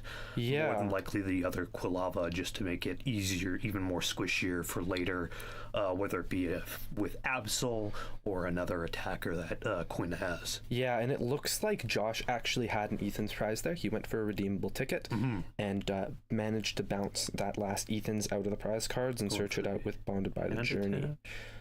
So, looking like he's just going to be going for a big hit, trying to get some damage.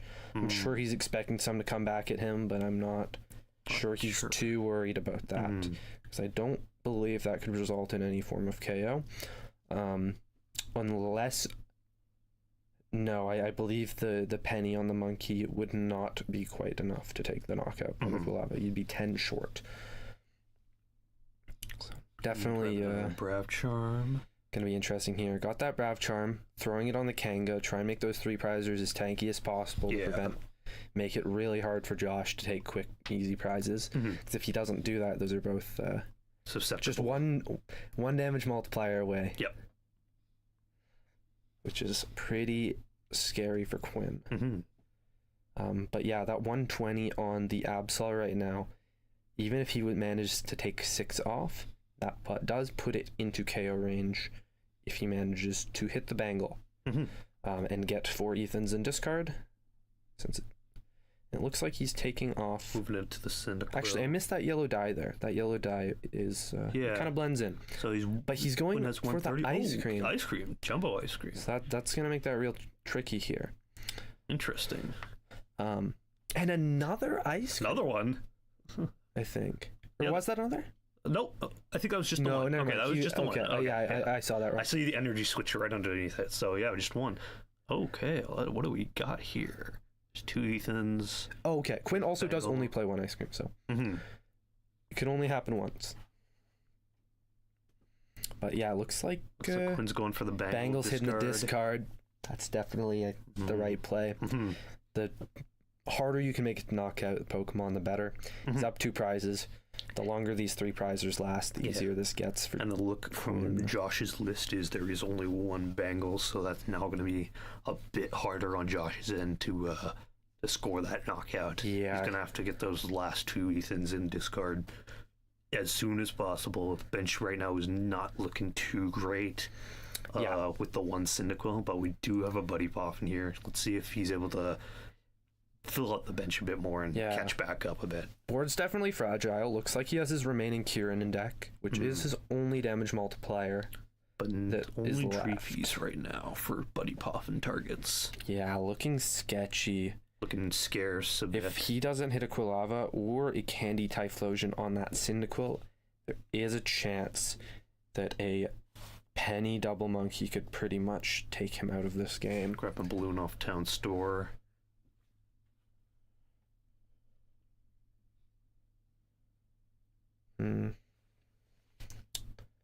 Yeah, I'm curious to see what Josh can pull off here, because I think he's really got to get a miracle, because everything is just almost untouchable on that board right now. I think he's got to hit the Energy, Typhlosion, Kieran. So this got to be good. We got a Countercatcher and Pokepad. There's a Countercatcher, which does. I think the Countercatcher might be the play. I'm not certain. The Pokepad? Because more Dracloaks. It depends. What was I'm not sure what Pokemon he has in hand. It appears he has double Typhlosion still. Double Typhlosion. No Dracloaks. No Dracloak. No Quilava. But he's going for the Ethans. So there isn't room for a knockout on a 3 prizer, but there is room for a knockout for a 2 prizer. How much Ethan stuff is left in deck? Ooh. It's looking only the Fire Energy. Yeah. It's looking a bit looking rough. Sketchy. And do you know if he had a Sacred Ash in deck? Let's see. He does play 1, but he did. I also didn't see if it was in his ticket, deck. yeah. Yes, he played redeemable ticket. It could be in his possible it got stuck in prizes now. Yeah. So Josh really needs to start scoring some sort of knockouts just to start getting prizes to see those cards. Yeah. Because he's going to need that Sacred Ash. I don't think he's used his Night Stretcher yet. I don't believe so. But I don't believe so. He needs one of those 2 just to start getting those Cyndaquil, Quilava, just Yeah. that entire evolution line out of discard and then back onto his bench. 'Cause Yeah. right now this state is pretty rough. It is rough, and it looks like he's going to go for the counter catcher into the Petch. I'm not sure how that's going to work out for him. It does get him 2 prizes, so he definitely is still in this game, but it's looking like things could get kind of funky Dicey. here. And dicey, yeah. We have in hand on Quincy Okay, here. Josh actually does have the Sacred Ash in hand. It wasn't in his deck. Does have it. So he does have the ability to recycle some stuff here, which will probably be necessary, considering I don't think he played that Ethan's for basically nothing. He's only earlier. got the Cyndaquil and the Typhlosion right now. Yeah, I think he's got a... Might just be waiting for the Typhlosion to get knocked out to get that optimal, like, full use out of the Sacred Ash just back in. Yeah, I think that's a very likely possibility here. Quinn going for Fez here. Yeah, extra cards are going to be good. Josh does still have the Iono, so he's trying to protect himself against getting that stuck against him late game here, because he likely will be going down to 3 prizes on this turn. And going down to 3 cards in hand is not necessarily a great feeling if you don't have Fez. Yeah. I think Quinn right now is probably going to try and want to get that Ogre Pawn off the bench when he gets the chance. Oh, TM Turbo Energize. Yeah, I believe the Turbo Energized there is just a thin Just hand. a thin out, yeah. But definitely preparing Yeah. that Dark Energy on the Kanga to have a backup attacker. And yeah, we're going for the Iono here. Definitely feels good to disrupt Josh's hand. Yeah. Curious to see what he draws here, though. This Both are down isn't 4. necessarily over for him. Yeah. That is not the nicest looking hand. What is the gold that he has there? I believe it was a Candy. Yeah, Candy, Shaman, Evo, Poffin. Oh, there it It's is. the Candy. I think that could be GG. That might be the... That's the only Candy that has hit his discard this game, but the Kieran top deck just adds insult to injury there. That's You can rough. see Josh's face, Yeah, you can see it. rolling his head back. Definitely not feeling good. This might be a game Arvin. two, Oh, it's 2 Arvins. but you never know. Let's see. Quinn's board is looking really solid. It's I very... think he's likely got it in the think- yeah. bag. Yeah, Quinn's board was unbreakable there from the looks of things. yeah. With the only caveat being, I think, of course, like your Fez and your Cornerstone, but the Cornerstone being like probably the biggest caveat there. But Josh just could not get a stable game going for the full match. Yeah, so we're going game 2. Josh gets to decide if he wants to go first or second this time, so that's definitely gonna make a bit of a difference. From the look of things, he does run a one of Turbo TM Yes. Evolution, not Turbo Energize.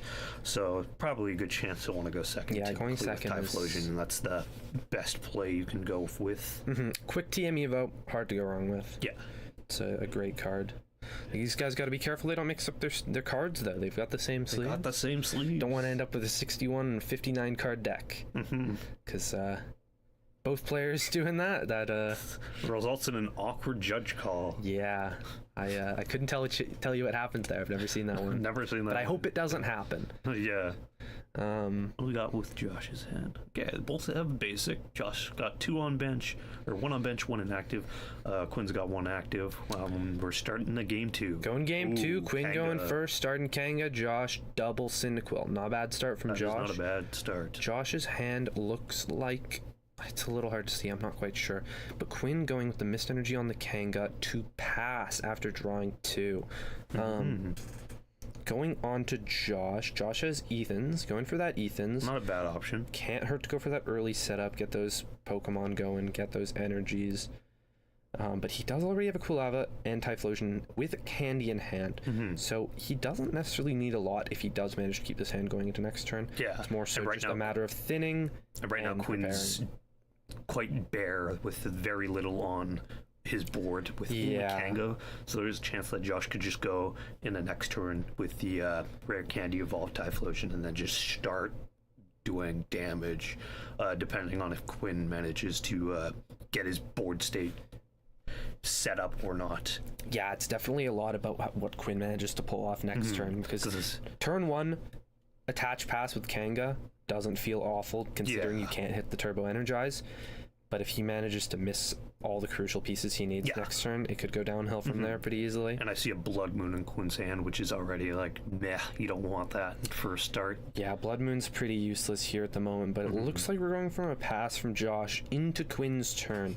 I see Blood Moon, Ice Cream, I think I saw Dark, Poke Arvin. So Arvin, he has a play. Yeah. Definitely just gonna go for that Kang here. I'm thinking he's probably gonna go for that Kanga first, get those draws, unless he's got another card he can go for. Okay, never mind. I mean, that's good. He is call. going straight Just into to Arvin. Get cards out of the deck, get going, and then probably Kanga next turn. I see the trolley. We got the Turbo Energize. Quinn's already getting going. I think his logic is get that out, play trolley, and start drawing cards that aren't the Pokemon that you're gonna throw directly on a bench, which is not bad thinking. What Pokemon are we gonna see? Going for the trolley, double monkey, Yveltal. And what else? I'm sure we're gonna see an Absol again. Absol, although a bit squishier, great attacker. We saw the damage that the discard did last game, and it's just a consistent, relatively low cost knockout on Typhlosions and basically everything else Josh has in his deck. There's the Petrarch. Okay. And going for the Petch, always good to have that pivot. Especially with the Yveltal combo, basically negates Petch's one weakness other than being a squishy 2-prize liability that takes up bench space. Quinn's got a pretty solid established board. No Ogerpon on there to clog up the bench. Looks pretty good right now. Just waiting to see that TM Turbo. There it is. I think we're just going to see him go with it onto the Absol, and then we'll see where he goes from next. Yeah, going for that Turbo Energize for just... I think he's just thinking this out. Okay. So I believe that was hand attach on the monkey, double Quilavas, Turbo onto Absol, pretty much same idea as last game. Josh going for the Buddy Poffin, probably to get out either another Cyndaquil or both Dreepies. Yeah, Dreepy, and then just in general, I think he's really got to focus on making sure that he gets his Typhlosions consistently set up. Yeah. As we saw last game, he basically had his board cleared. Not a great look. Yeah. Especially since Quinn can very easily discard whatever Josh has in hand to slow down that process for Josh to get a foot in the door. If it's on board, Quinn can't discard it. He can kill it, can't discard it. So, can't hurt, but double Dreepy. Good call. Always good to have draw. Going for double Bonded by the Journey, searching 2 Ethans, and he probably playing it is safe. Going to play one. Yeah. And he's got some options here. Searching out Typhlosion, Fire, and I think he's probably eyeing up another Cyndaquil. That feels about right. Yeah. Did you see if he had a rare candy in hand? I believe there did. was. I think he does still. So there's one Ethan's in discard. So there's a chance that Josh does swing and does at least about 100. Yeah, definitely some damage. I'm not sure if I feel comfortable giving that to Quinn. I don't think I am either, because Quinn does have at least one monkey set up. He has one monkey. If he hits he can hit some crazy combinations of stuff to move that in the following turn if he just hits 100 here. We just gotta wait and see. Yeah, this or was that a second Ethan's? Nope. He has 2 in hand. One's in discard, and I think the other is... Oh, there was another. He hit harder. Yeah, there were 2. Oh, there was 2. Okay. Oh, okay. Yeah, so that'd be 160 then? That feels a little more comfortable giving him that much damage. And actually really squishing up that... Because worst case scenario, he takes off 9 here. With Penny attach or Penny E-switch. Yeah. That would be... Because Quinn still has yet to Kangaskhan ability to get 2 more cards, I think, here. Yeah, he's not used that yet. Going for Arvin. Okay, we're using the supporter up with Arvin. Grab Charm. Charm, always good to have Charm. Gotta make those guys tanky. And the Vessel, probably... I assume he's eyeing down that Absol here. Got going on that again. Yeah. get those discards running, get those knockouts going, and throw up something that isn't necessarily going to get one shot. And he's actually grabbing the counter catcher. Okay. So It he might could be have played just in case. something else lined up here. That is true. Josh going for the tap, and Quinn's attaching the Bravery Charm to the Absol, attaching Dark Energy to still the has- Absol, preparing it for attacking. He still has yet to use Monkey Dory as well, so he still has that as an option. Yes, he still has all of his abilities here. Yeah. As far as I know, I've not I seen think him Kanga you use- might have used. He might have actually. He Yeah. didn't turn the card at all. I'm going to assume he used it. Maybe he missed it. I don't know, but Yeah. I'm not going to say for certain. We're looking at Josh's hand here. Quinn's got a lot of power with this discard here, though. Ooh, He's yeah. got Kieran and Bangle, Bangle. so he can. They're both one-ofs in Josh's list. Yeah, both one-ofs exclusively the damage boosters in the deck, other than Victini. Victini, I feel like in this case you might go for Bangle. I'm expecting really? the Bangle, but he might hit the Kieran. He's going for the Kieran. Play it safe. Because Kieran also has the ability to pivot. It's Yeah. not just a damage boost. That is true. And that could be a problem later for Quinn, seeing that Quinn went for the counter catcher. That might be something he's Yeah. preemptively thinking about. He might be planning a long run Eveltal play potentially. Because I don't believe Josh really has much to get around an Eveltal lock. I don't think so. I don't think he has anything other than Prime Catcher. Yeah. So, assuming he has his Prime Catcher, that's his one out. We see Josh evolve on his Dreepy to Dracloak. We've seen Josh go for do a Recon Directive and then into an Ethan's now. He looks like he's grabbing 2 energy and a Typhlosion. Okay, we're going more on the offense again. I don't think Josh is going to be swinging for enough damage right now still. He's doing, I believe, 220. Yeah, I'm not sure. He is down in prizes, so there is always a possibility that he evolves is. and hits the counter catcher onto the true. Kanga, assuming he has access to that, which would get him significantly closer to his goal, but it looks like he's just going for the swing Swing of 220. of 220 into that Absol. Going back into Quinn's turn, he's got a pretty lot of damage on board. there. A lot of damage that he could fling back at him if he'd like. Take out that. He could leave him with 1 Quilava this turn if he'd like.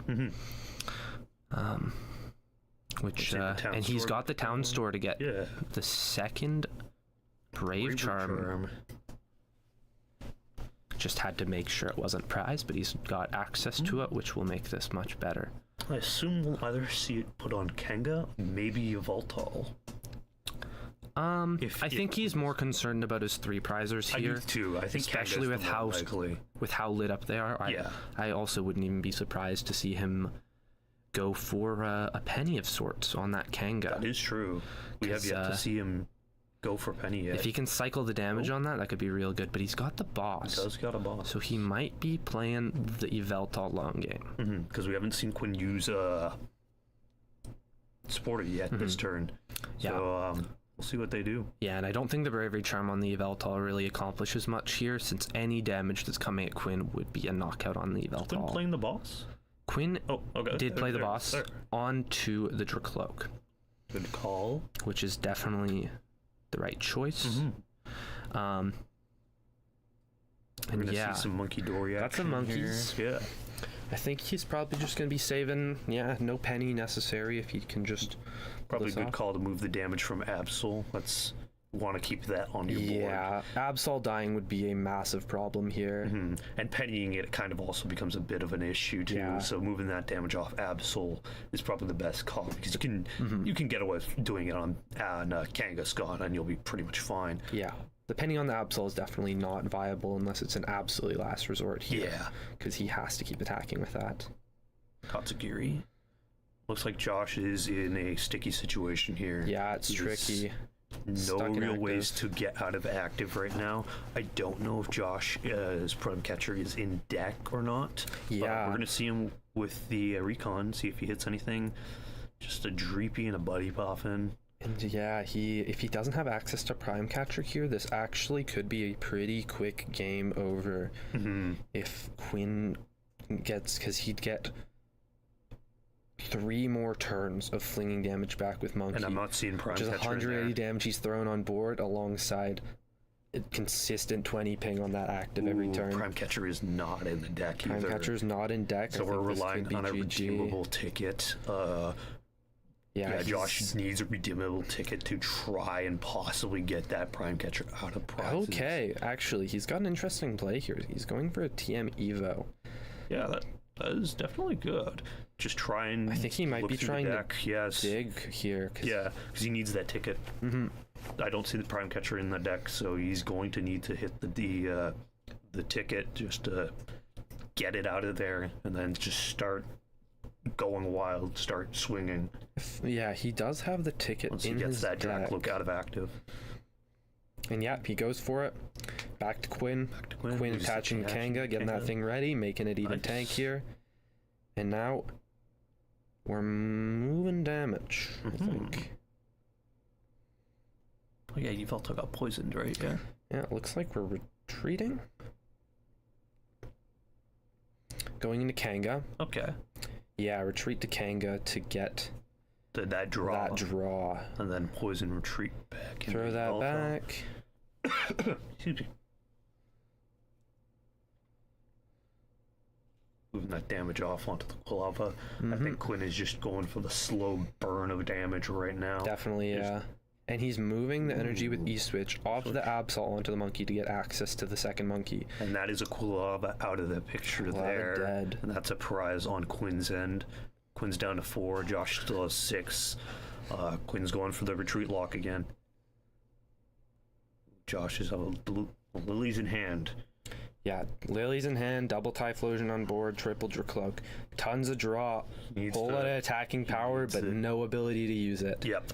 So he's, I think he's just got to attach that bangle, thin Lilies, and pray. Yeah, I think he needs to go for the Lilies first, and then just Dracloak, and then just hope you get that ticket. Yeah, that ticket is everything here. If he does not hit that, I believe that is game over. Yeah. Even if he hits it, it could be tricky because then it's about Quinn's another boss away, and and there's still a chance of Quinn just bringing back up Absol and then just swinging, seeing that Prime Catcher, getting rid of it. So that even if Josh does take a knockout on a 3-prizer, Quinn always can just be like, "Yep, I'll bring back up Yveltal. I'll just bring something else up and then just stall as long as I can to get the game out." Yeah. Definitely. I don't know if Quinn's going to get a chance to discard that Prime Catcher if Josh ever sees it. But only one way to find out. It appears Josh did not hit the redeemable ticket. Quinn either needs to be...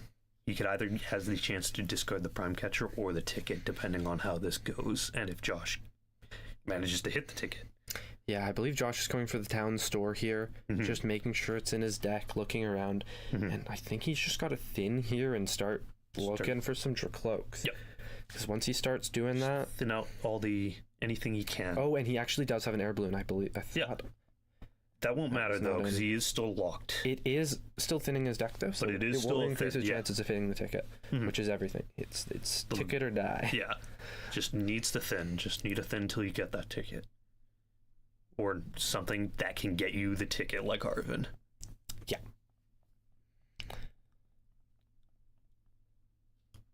This is getting intense. It looks like he's considering that Ultra Ball, discarding probably a Psyduck and the Shaman there. Yeah, that's what he's going for. Searching out probably whatever he's got. Yeah, I think it's just the Tatsugiri. Just no more out. Believe that's his last Pokemon that remains in deck. And unless he has something else in hand that searches something that I'm unaware about, I think it's gambling time. We got to start drawing off those recons. Yeah. All right, here we go. Recon 1. Nothing. An Ultra, but I don't believe he has more Pokemon, so he can't thin. Doesn't want to shuffle. Another, misses it. Go for the Vessel, the Thin more. I don't know if he has energy in deck, and that might also decrease his odds. And he does hit the Arvin, which will search him the ticket if Has he would he like to play it. But used he his is four out yet? and he cannot hit the Prime Catcher this turn. Mm-hmm. He has used the Lilies though. Mm-hmm. So that would be for next turn. So you'll have to wait a turn. So it's looking tricky. Quinn gets another turn of moving counters back at him. And he plays 2 penny. So he can really, really start moving counters Mm-hmm. if he wants to pick up those monkeys, but I'm sure he's being really careful because if Josh does manage to pull things back and he does have to pick up one of those Pokemon, he wants to have access to it to make sure he doesn't lose control of the game. Mm-hmm. Luckily for Quinn, Josh has basically no ability to spread counters or knock out both at once. So Yeah. he has time. Looks like we're going Retreat back back to into the Kanga. Draw more cards. Mm-hmm. Let's see. Let's see what he gets. Looks like he got Switch. What was and that the other card? Genesect, I think that was. He does play Genesect, so it's very Okay. possible, yeah. And he does grab a penny off of his Pokegear. But yeah, the more damage he moves off of his Absol and Kanga, the less likely it is he needs to play a penny. Mm-hmm. So keep those running. That Kanga's almost fresh. Mm-hmm. Absol is still really lit up, but oh no, 100. Absol's at 100. That green die Absol's is or almost Kanga's invisible. 100. Kanga's 100. Absol's at Absol's at 180. 190, yeah. We're seeing more damage moved off of Absol. Probably for 3 the best. onto Want to keep it healthy. bench for cloak. 6 on a bench for 6. cloak. And just Very trying to clear up some reasonable. more of that damage off Absol just to get it Mhm. in a safe zone, basically. Yeah, try and knock out your cloaks, get rid of draw, get rid of the low HP Pokemon on bench. Interesting. Moving energy onto Kanga's Kanga. gone. I think he's preparing Kanga as a better As a back attacker. Yeah. and I'm wondering, he's got an ice cream. Oh, Okay, so there's he an will be Jumbo. going for the ice cream to put himself down to 20 on Kanga. And he'll still have plenty of counters to work with on following turns, going back into Yveltal. That is his only ice cream, but I don't think he's going to need more. Mm-hmm. Turbo Energize to Thin. And we're going for another clutch. Mm-hmm.